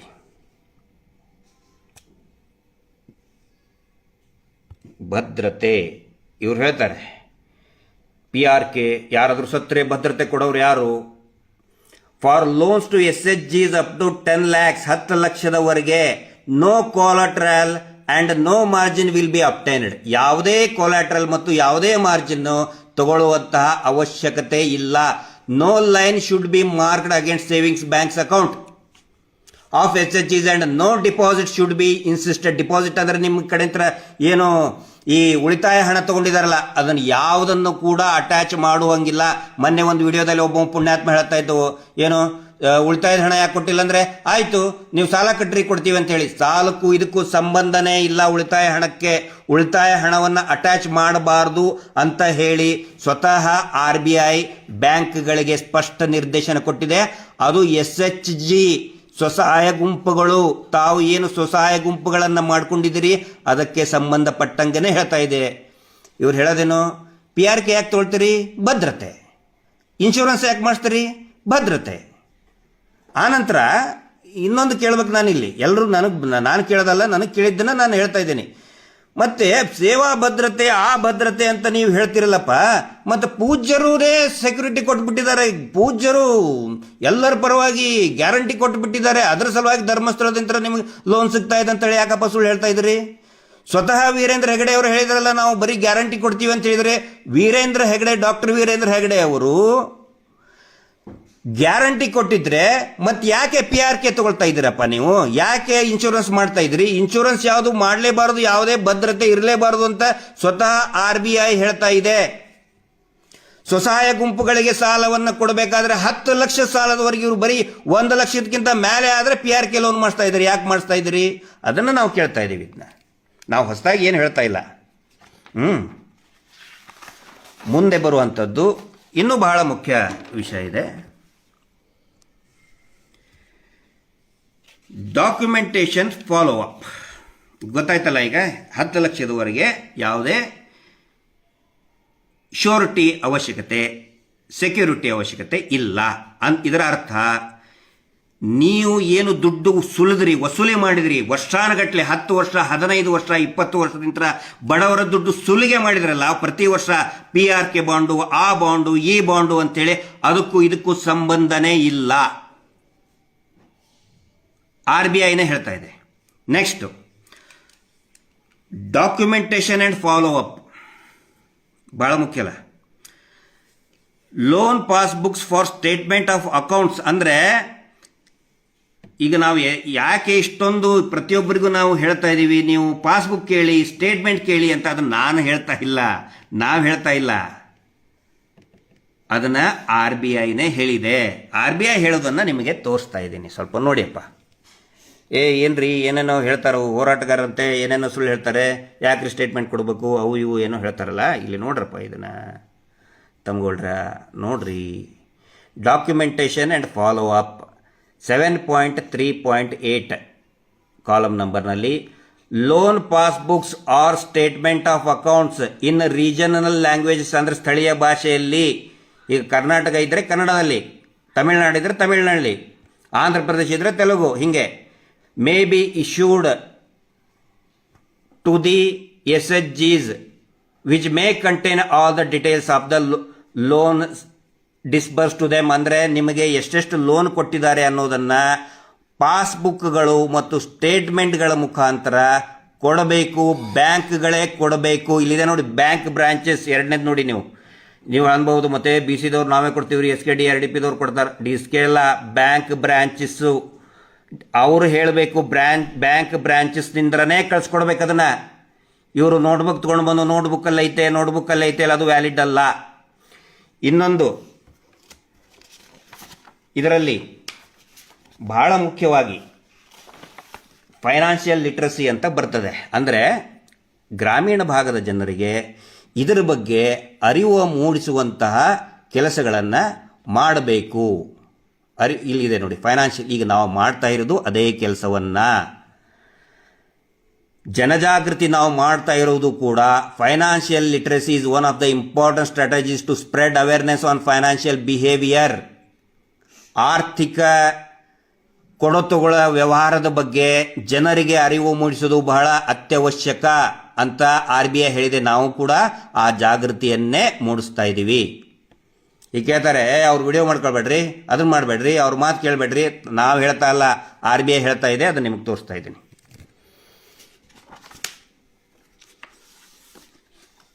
ಇಲ್ಲಿ ನಾನು ನಿಮಗೆ ಹೇಳ್ತಾ ಇರೋದು ಲೋನ್ ಬಗ್ಗೆ, ಲೋ ರೇಟ್ ಆಫ್ ಇಂಟ್ರೆಸ್ಟ್ ಅಂತ ಇರ್ತದಲ್ಲ ಅದ್ರ ಬಗ್ಗೆ.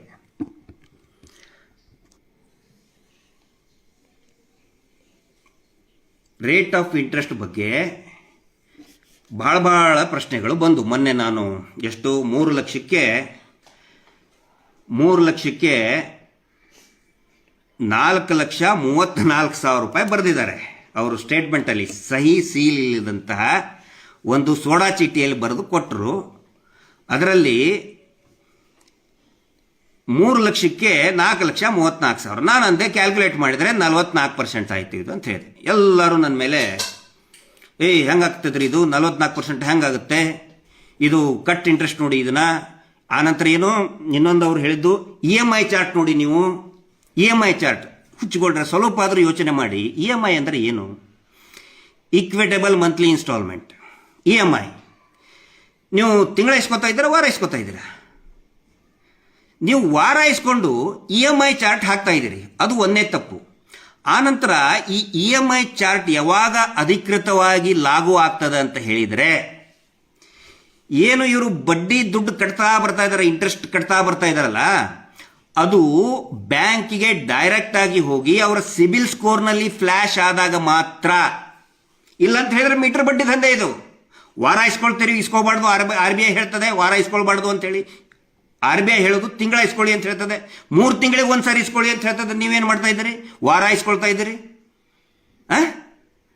ಆನಂತರ EMI ಚಾರ್ಟ್ ಅಂತ ಹೇಳ್ತೀರಿ. ಅಲ್ಲರಿ, EMI ಚಾರ್ಟು ಬ್ಯಾಂಕಿಗೆ ಡೈರೆಕ್ಟ್ ಆಗಿ ಸಬ್ಮಿಟ್ ಮಾಡಿ ಸಿಬಿಲ್ ಸ್ಕೋರ್ನಲ್ಲಿ ರಿಫ್ಲೆಕ್ಟ್ ಆದಾಗ, ಅಂದರೆ ಸಿಬಿಲ್ ಸ್ಕೋರ್ನಲ್ಲಿ ರಿಫ್ಲೆಕ್ಟ್ ಆಗುವಂತಹ ಅದರ ಅರ್ಥ ಏನಂತ ಹೇಳಿದ್ರೆ, ನೀವು ಪ್ರಾಮಾಣಿಕವಾಗಿ ಇನ್ಸ್ಟಾಲ್ಮೆಂಟ್ ಕಟ್ತಿರಲ್ಲ, ಅದಕ್ಕೂ ಒಂದು ಬೆಲೆ ಇರ್ತದೆ. ಬರೀ ದುಡ್ಡಿಗೆ ಮಾತ್ರ ಅಲ್ಲ.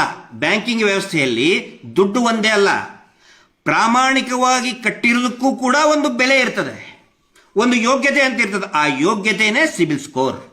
ನೀವು ಸಿಬಿಲ್ ಸ್ಕೋರಲ್ಲಿ ತೋರಿಸ್ತಾನೆ ಇಲ್ಲಲ್ಲಪ್ಪ. ನೀವು ಸಿಬಿಲ್ ಸ್ಕೋರ್ನಲ್ಲಿ ತೋರಿಸ್ದೇನೆ ನೀವು ಕಟ್ ಇಂಟ್ರೆಸ್ಟ್, ಫ್ಲಾಟ್ ಇಂಟ್ರೆಸ್ಟ್ ಹೇಳ್ತೀರಾ. ಸಿಬಿಲ್ ಸ್ಕೋರ್ನಲ್ಲಿ ಬಂದರೆ ಅವು ಎಲ್ಲವೂ ಲಾಗು ಆಗ್ತದೆ. ಅದಿಲ್ಲ ಅಂತ ಹೇಳಿದ್ರೆ ನಿಮ್ಮದು ಪಕ್ಕಾ ಮೀಟರ್ ಬಡ್ಡಿ ದಂಧೆನೇ ಇದು. ಲೈಸೆನ್ಸ್ ಏನು ತೋರಿಸ್ತಾ ಇದ್ದೀರಿ? ಮೆಡಿಕಲ್ ಶಾಪ್ದು. ಮಾಡ್ತಾ ಇರೋದೇನು? ಮೀಟರ್ ಬಡ್ಡಿ. ಲಿಕ್ಕರ್ ಮಾಡ್ತಾ ಇದ್ದೀರಿ ಅಲ್ಲಿ. ಈಗ ರೇಟ್ ಆಫ್ ಇರಲಿ ಬಿಡಿ, ಇದು ಒಂದು ಇಟ್ಕೊಳ್ಳೋಣ. ರೇಟ್ ಆಫ್ ಇಂಟ್ರೆಸ್ಟ್ ನಾವು ಪ್ರತಿ ಸಾರಿ ಪ್ರತಿಯೊಬ್ಬರಿಗೂ ಕೂಡ ನಾವು ಹೇಳ್ತಾ ಇದ್ದೀವಿ, ಬ್ಯಾಂಕಿಂದ ನಮಗೆ ಹೇಳಬೇಕು, ಬ್ಯಾಂಕಿನಿಂದ ಸದಸ್ಯರಿಗೆ ಹೇಳಬೇಕು ರೇಟ್ ಆಫ್ ಇಂಟ್ರೆಸ್ಟ್ ಎಷ್ಟು ಅಂತ ಹೇಳಿ. ಯಾಕೆ ಹೇಳ್ತಾ ಇದ್ದೀವಿ ಹೇಳಿ ಅದನ್ನ? ಒಂದು ಬ್ಯಾಂಕು SHGಗಳಿಗೆ ಇಷ್ಟೇ ರೇಟ್ ಆಫ್ ಇಂಟ್ರೆಸ್ಟ್ ಕೊಡಬೇಕು ಅಂತ ಹೇಳಿ RBI ಹೇಳಿದೆ. ಎಷ್ಟು ಹೇಳಿದೆ ನಿಮ್ಮನ್ನು ತೋರಿಸ್ತಾ ಇದ್ದೀನಿ ಅದನ್ನ. RBI ಹೇಳೋದು ಬರೀ 7%, 7%. 7% ಅಲ್ಲಿ ಸ್ವಸಹಾಯ ಗುಂಪುಗಳು ಇದ್ರೆ, ಸ್ವಸಹಾಯ ಗುಂಪುಗಳಿಗೆ ಅದರಲ್ಲಿ ಪ್ರಾಂಪ್ಟ್ ಆಗಿ ಪೇಮೆಂಟ್ ಯಾರು ಮಾಡ್ತಾ ಇದ್ದಾರೆ, ತಿಂಗಳ ಅಥವಾ ಯಾವುದು ಓವರ್ ಡ್ಯೂ ಇಟ್ಕೊಂಡಿಲ್ಲ ಅಂತ ಹೇಳಿದ್ರೆ ಬರೀ 4.5%, ಅಂದ್ರೆ ಸಬ್ಸಿಡಿ ಸಬ್ವೆನ್ಷನ್ ಅಂತ ಹೇಳಿದ್ನಲ್ಲ ನಾನು. 7% ಅಲ್ಲಿ 3% ಸರ್ಕಾರನೇ ಕೊಟ್ಬಿಡ್ತದೆ ಬ್ಯಾಂಕಿಗೆ. ಉಳಿದಿದೆಷ್ಟು? 4%. 4ರಿಂದ 5% ಒಳಗಡೆನೆ ಕೊಡಬೇಕು. ಅದು ಇಲ್ಲಿದೆ. ಕ್ಯಾಲ್ಕುಲೇಷನ್ ಯಾವ ರೀತಿ ಮಾಡ್ಬೇಕಂತ ಹೇಳಿ ಉದಾಹರಣೆ ಕೊಟ್ಟೆ ತೋರಿಸಿದ್ದಾರೆ. ಒಂದಿದೆ ನಿಮ್ಗೆ ಇಲ್ಲಿ ತೋರಿಸ್ಬಿಡ್ತೀನಿ. RBI ಆನ್ಲೈನಲ್ಲೇ ತೋರಿಸ್ತೀನಿ. ಇದು ಎಲ್ಲ ಆನ್ಲೈನ್, ಇದು ಹಾರ್ಡ್ ಪ್ರಿಂಟ್ ಇದೆ, ಆನ್ಲೈನಲ್ಲೇ ತೋರಿಸ್ತಾ ಇದ್ದೀನಿ. ನೀವು ಕೂಡ RBI circular, master circular NRLM ಅಂತ ಹಾಕೊಂಡ್ಬಿಡಿ. SHG self help group, SHG RBI NRLM ಅಂತ ಹಾಕೊಂಡ್ಬಿಟ್ರೆ ನಿಮ್ಮ ಮೊಬೈಲ್ನಲ್ಲಿ ಕೂಡ ಬಂದ್ಬಿಡ್ತದೆ. ದಯವಿಟ್ಟು ಆ ಕೆಲಸ ಮಾಡಿ. ಇದು ಪೇಜ್ ನಂಬರ್ 20.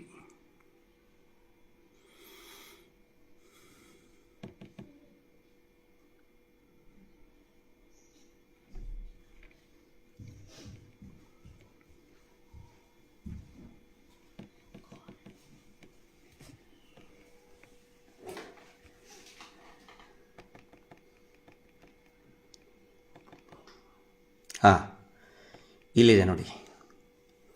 ಯಾರು ಏನೇನು ಹೇಳ್ತಿದ್ರಲ್ಲಪ್ಪ, ಅಷ್ಟು ಪರ್ಸೆಂಟ್ ನಮ್ಮದು 14%, 18% ಅಂತ ಡಾಕ್ಯುಮೆಂಟಲ್ಲೇ ಕೊಟ್ಬಿಟ್ಟಿದ್ದಾರೆ. ಆದರೆ ಇದರಲ್ಲಿ ಎಷ್ಟಿದೆ ನೋಡಿ, ದಯವಿಟ್ಟು ನೋಡ್ರಪ್ಪ ಇದರಲ್ಲಿ ಎಷ್ಟಿದೆ, ಇದೆಷ್ಟಿದು ಕ್ಯಾಲ್ಕುಲೇಷನ್ ಆಫ್ ಇಂಟ್ರೆಸ್ಟ್ ಸಬ್ವೆನ್ಷನ್. ಮೂಲ ಇರೋದು 7% ಮಾತ್ರ, ಓನ್ಲಿ 7%. ಯಾವ 14 ಇಲ್ಲ, 18 ಇಲ್ಲ, 20 ಇಲ್ಲ, 40% ಇಲ್ಲ, ಬರೀ ಎಷ್ಟು 7% ಇರೋದು ಮಾತ್ರ, 7%. ಯಾರು ಪ್ರಾಂಪ್ಟ್ ಆಗಿ ತುಂಬ್ತಾರೆ ಅವ್ರಿಗಿರೋದು ಇಲ್ಲಿ ಮಾರ್ಕ್ ಮಾಡಿದೆ ನೋಡಿ, 4.5% ಮತ್ತು ಅಟ್ 5%. ಅದಕ್ಕೆ ಕ್ಯಾಲ್ಕುಲೇಷನ್ ಮಾಡಿ ಅನೇಕ ಉದಾಹರಣೆಗಳನ್ನು, ಇಲ್ಲಸ್ಟ್ರೇಷನ್ಗಳನ್ನು ನೋಡಿ. ಇಲ್ಲಸ್ಟ್ರೇಷನ್ ಅಂದರೆ ಉದಾಹರಣೆ. ಲೋನ್ ಅಮೌಂಟ್ ಸ್ಯಾಂಕ್ಷನ್ಡ್ 8 ಲಕ್ಷಕ್ಕೆ ಎಷ್ಟೆಷ್ಟು ಕಟ್ಟಾಗುತ್ತೆ, ಸಬ್ವೆನ್ಷನ್ ಆದಮೇಲೆ ಎಷ್ಟು ಬರ್ತದೆ, ಎಲ್ಲವನ್ನು ಕೂಡ ಇದರಲ್ಲಿ ಸ್ವತಃ RBI ಹೇಳಿದೆ. ಇವರು ಯಾವ 14 ಇಲ್ಲ, 18 ಇಲ್ಲ, ಅಲ್ಲಿರೋದೆಷ್ಟು ಬರೀ 7% ಮಾತ್ರ. ಯಾರು ನೀವು ಪ್ರಾಂಪ್ಟ್ ಆಗಿ ವಾರ ತುಂಬಿದ್ದೀರಿ, ನೀವು ತಿಂಗಳ ಅಲ್ಲ, 3 ತಿಂಗಳಿಗೆ ಒಂದು ಸರಿ ಅಲ್ಲ, ನೀವು ಪ್ರತಿ ವಾರಕ್ಕೆ ವಾರ ಕಟ್ಟಿದ್ದೀರಿ. ಹೀಗಾಗಿ ನಿಮಗೆ ಬರೋದೆಷ್ಟು ಹೇಳಿ, ಬರೀ 4ರಿಂದ 5% ಇಷ್ಟೇ ಬರ್ತದೆ. ಇವರು ಲೂಟಿ ಮಾಡಿದ್ದೆಷ್ಟು, ತೊಗೊಂಡಿದ್ದೆಷ್ಟು ನಿಮ್ಮ ಹತ್ರ, ಆನ್ ರೆಕಾರ್ಡ್ 14% ಅಂತ ಹೇಳ್ತಾರೆ. ಈಗ ನಾವು ಯಾವಾಗ NRLM ಬಗ್ಗೆ ಸ್ಟಾರ್ಟ್ ಮಾಡಿದ್ವಿ, ಈಗ ಹೊಸ ರಾಗ ತೆಗೆದಿದ್ದಾರೆ ಸ್ನೇಹಿತರೆ, ಬರೀ 7% ಕೊಡ್ತೀವಿ ನಾವು ಹೇಳ್ತಾ ಇದ್ದಾರೆ. ಈಗ 1 ಲಕ್ಷ ತೊಗೊಂಡ್ರೆ ಈಗ 7%ಕ್ಕೆ ಬಂದ್ರಿ ಈಗ ಮಹಾರಾಜರು. ಇವರ ಪರಿಸ್ಥಿತಿ ಇದು RBI ಏನೇನು ಹೇಳಿದೆ ಅಂಥೇಳಿ. ಈಗ ಬಹಳ ಸಹಜವಾಗಿ ಒಂದು ಪ್ರಶ್ನೆ ಬರ್ತದೆ, NRLMಗೂ ಮತ್ತು ಇದಕ್ಕೆ ಹೆಂಗ್ರಿ ಮತ್ತೆ ಸಂಬಂಧ, ನೀವು ಹೆಂಗೆ ಹೇಳ್ತೀರಪ್ಪ, NRLM ಒಳಗೆ ಇದನ್ನು ಸೇರಿಸಿದ್ದಾರೆ ಇಲ್ಲ ಅಂಥೇಳಿ ಪ್ರಶ್ನೆ ಬರ್ತದಲ್ಲ. NRNಲ್ಲಿ ಇದರಲ್ಲಿ ಸೇರಿಸಿದಾರೋ ಇಲ್ಲೋ ಅನ್ನೋದನ್ನು ಉದಾಹರಣೆ ಕೊಟ್ಟು ಆನ್ಲೈನ್ನಲ್ಲಿ ನಿಮಗೆ ತೋರಿಸ್ತಾ ಇದ್ದೀನಿ, ದಯವಿಟ್ಟು ಇದನ್ನು ಗಮನಿಸಿ. ಇದು SHG report, self help group NRLM. ಇದು ನಂದು ವೆಬ್ಸೈಟ್ ಅಲ್ಲ, ಗಿರೀಶ್ ಮಟ್ಟಣ್ಣ ಅವ್ರ ವೆಬ್ಸೈಟು, ಮಹೇಶ್ ಶೆಟ್ಟಿ ತಿಮ್ರೋಡಿ ವೆಬ್ಸೈಟ್ ಅಲ್ಲ, ಇದು ಎದರದಿದು, ಆಜೀವಿಕಾ, ಭಾರತ ಸರ್ಕಾರ, ಗೌರ್ಮೆಂಟ್ ಆಫ್ ಇಂಡಿಯಾ, ಸಾರಿ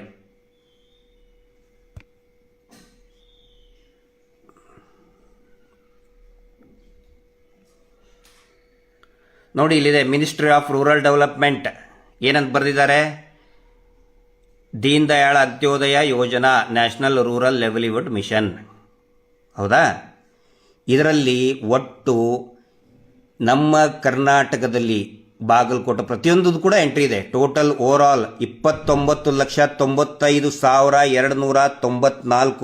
29,95,294 ಜನರು ಇದರಲ್ಲಿ ಎಂಟ್ರಿ ಮಾಡಿದ್ದಾರೆ. ಸದಸ್ಯರು NRNನಲ್ಲಿ ಎಂಟ್ರಿ ಆಗಿದೆ. ಈಗ SHG report,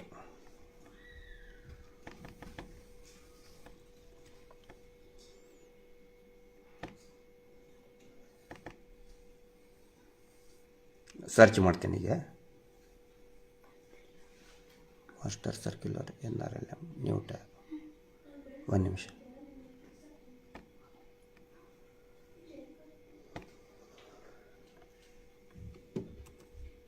NRLM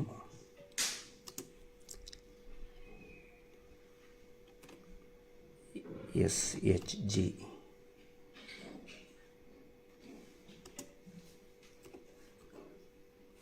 block wise. ಇಲ್ಲಿ ನೋಡಿ,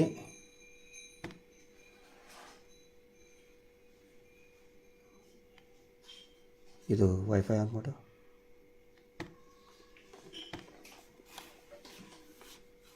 ತಡಿ ಒಂದು ನಿಮಿಷ.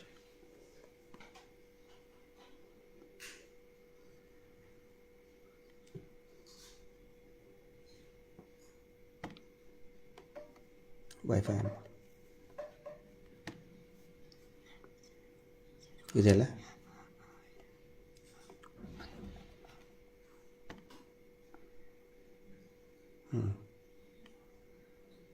ಸ್ಟಾರ್ಟ್ ಆಗಿದೆ.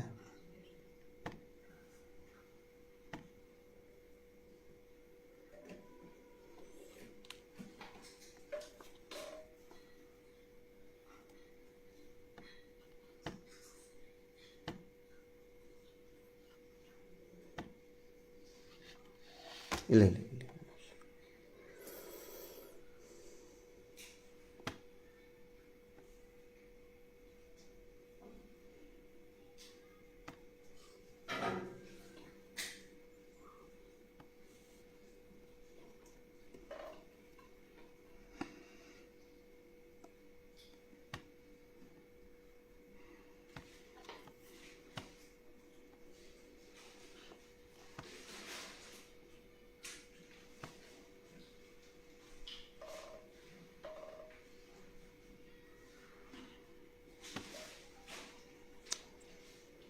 ಇಲ್ಲ ಇದನ್ನು ನೆಟ್ ಹೋಗಿದೆ, ನೆಟ್ ಆನ್ ಮಾಡಿ ಇರಲಿ, ಇದು ನೆಟ್ ಆನ್ ಮಾಡಿ ಎಕ್ಸ್ಪ್ಲೇನ್ ಮಾಡ್ತೇನೆ. ಈಗ ನೀವು ಕೇಳ್ಬೋದು ಇದರಲ್ಲಿ NRLM ಇದನ್ನು ಎಂಟ್ರಿ ಮಾಡಿದಾರೋ ಇಲ್ಲೋ ಹೇಗೆ ಗೊತ್ತಾಗುತ್ತೆ ಅಂಥೇಳಿ. ದಯವಿಟ್ಟು NRLM ಅಂತ ಒಂದು ವೆಬ್ಸೈಟ್ ಇದೆ, ಇದರಲ್ಲಿ ವೈಫೈ ನೆಟ್ವರ್ಕ್ ಟೆಕ್ನಿಕಲ್ ಪ್ರಾಬ್ಲಮ್ ಇದೆ, ಎಕ್ಸ್ಪ್ಲೇನ್ ಮಾಡ್ತೇನೆ ಇದನ್ನ. ಈ NRLMನಲ್ಲಿ ನೀವು ಏನು ಸ್ವಸಹಾಯ ಸಂಘದಿಂದ ನೀವು ಗುಂಪುಗಳನ್ನು ಮಾಡಿದ್ದೀರಿ, ಆ ಗುಂಪುಗಳನ್ನು ಇವರು NRLMನಲ್ಲಿ ಎಂಟ್ರಿ ಮಾಡಿದ್ದಾರೆ. ಹೀಗಾಗಿ ಆ ಏನೇನು ಸಬ್ಸಿಡಿ ಇರ್ತದಲ್ಲ ಅದು ನಿಮಗೆ ಬರಬೇಕಲ್ಲ. ಆಗ ನಾನು ತೋರಿಸಿದೆ 7% ಅಂತ. ನಿಮ್ಮ ಕಡೆ ಅಧಿಕೃತವಾಗಿಯೇ 14%, 18% ಅಂತ ಹೇಳಿ ಅದ್ರ ಜೊತೆಗೆ ಮತ್ತೆ ಏನೋ ಲೈಫ್ ಇನ್ಶೂರೆನ್ಸು, PRK ಬಾಂಡು, ಆ ಬಾಂಡು ಸುಲಿಗೆ ಮಾಡ್ತಾನೆ ಇದ್ದಾರೆ. ಇದು ಯಾವುದು ಕೂಡ RBIನಲ್ಲಿ ಇಲ್ಲ. ಹಗರಣ ಅಲ್ವಾ ಇದು? ಕೋಟ್ಯಾಂತರ ಸಾವಿರಾರು ಕೋಟಿ ರೂಪಾಯಿ ಸಬ್ಸಿಡಿ ಬಂದಿದೆ, NRLM ಸಬ್ಸಿಡಿ ಬಂದಿದೆ, ಯಾರಿಗೂ ರೀಚ್ ಆಗ್ತಾನೆ ಇಲ್ಲ. ದೇಶ ಕಂಡಂತಹ ಅತಿ ದೊಡ್ಡ ಹಗರಣ ಇದು. ಅಂದರೆ ಕೇಂದ್ರ ಸರ್ಕಾರದಿಂದನೇ ನೀವು ಕೊಡ್ತಾ ಇರುವಂಥ ಬಡ್ಡಿ ಏನಿದೆಯಲ್ಲ, ಸ್ವಸಹಾಯ ಗುಂಪುಗಳ ಮುಖಾಂತರ ನೀವೇನು ಬಡ್ಡಿಯನ್ನು ಕಟ್ತೀರಿ, ಆ ಬಡ್ಡಿಯಲ್ಲಿ 7% ಮಾತ್ರ, ಅದರಲ್ಲಿ ಮತ್ತೆ 3% ಕಡಿತ ಮಾಡಿಬಿಟ್ಟಿದ್ದಾರೆ. ಅದರ ಲಾಭ ಗ್ರಾಹಕರಾದಂತಹ ಸದಸ್ಯರಿಗೆ ಹೋಗಬೇಕೋ ಬೇಡ? ಅಷ್ಟೇ ಅಲ್ಲ, ಅಂತ್ಯೋದಯ ಯೋಜನೆಯಲ್ಲಿ ಟಾಯ್ಲೆಟ್ ಕಟ್ಟಿಸೋದಕ್ಕೆ ದುಡ್ಡು ಕೊಡ್ತಾ ಇದ್ದಾರೆ. ರೀಚ್ ಆಯ್ತಾ ಯಾರಿಗಾದ್ರೂ? ಇಲ್ಲ. ಮನೆ ಕಟ್ಟಿಸ್ಕೊಳ್ಳೋದಕ್ಕೆ ದುಡ್ಡು ಕೊಡ್ತಾ ಇದ್ದಾರೆ, ಯಾರಿಗಾದ್ರೂ ಮುಟ್ತಾ? ಇಲ್ಲ. ಆ ನಂತರ ಎಷ್ಟೋ ಕಂಪ್ಲೇಂಟ್ಗಳು, ದೂರುಗಳು ನಮಗೆ ಬರ್ತಾ ಇದೆ. ನಮ್ಮ ಜನಗಳು ಹೇಳ್ತಾ ಇದ್ದಾರೆ ಏನಂತ ಹೇಳಿದ್ರೆ, ಔಷಧಿಯನ್ನು ಫ್ರೀಯಾಗಿ ಕೊಡ್ತಾರೆ ಅಂತ್ಯೋದಯ ಯೋಜನೆಯಲ್ಲಿ, ಯಾರಿಗೂ ಮುಟ್ತಾ ಇಲ್ಲ. ಯಾಕೆ ಹೇಳಿ? ಎಲ್ಲವನ್ನು ಕೂಡ KYC ಮಾಡಿ ಎಂಟ್ರಿ ಮಾಡಿಬಿಟ್ಟಿದ್ದಾರೆ. ಏನೇ ಲಾಭ ಹೋಗ್ಬೇಕಂದ್ರೂ SKDRDPಗೆ ಹೋಗಬೇಕು, ಅವರು ಖಾತೆಗೆ ಹೋಗಬೇಕು. ನಿಮಗೆ ಡೈರೆಕ್ಟ್ ಯಾವುದು ಸಿಗ್ತಾ ಇಲ್ಲ. ದಯವಿಟ್ಟು ಇದ್ರ ಬಗ್ಗೆ ಎಚ್ಚರವಾಗಿರಿ, ಇದರ ಬಗ್ಗೆ ಗಮನ ಕೈಗೊಳ್ಳಿ. ಮೊನ್ನೆ ಹೇಳಿದ್ರು ಸರ್ ನಮ್ದು BPL ಕಾರ್ಡ್ ಇದೆ, ನಾವು ಮೆಡಿಸಿನ್ ತಗೊಳಕ್ ಹೋದ್ವಿ, ನಮ್ಗೆ ಕೊಡ್ತಾನೆ ಇಲ್ಲ. ಯಾಕಂತ ಹೇಳಿದ್ರೆ KYC ಅಂದ್ರೆ ನೋ ಯುವರ್ ಕಸ್ಟಮರ್. KYCಯಲ್ಲಿ ನಿಮ್ಮ ಆಧಾರ್ ಕಾರ್ಡ್ ಎಂಟ್ರಿ ಮಾಡಿಬಿಟ್ಟಿದ್ದಾರೆ, ನಿಮ್ಮ ಖಾತೆ ಅಕೌಂಟ್ ಓಪನ್ ಆಗಿಬಿಟ್ಟಿದೆ, ನೀವು ಬ್ಯಾಂಕಿನ ಗ್ರಾಹಕರು. ನೀವು ಯಾವುದೇ ಲಾಭ ನಿಮಗೆ ಸಿಗ್ತಾ ಇಲ್ಲ.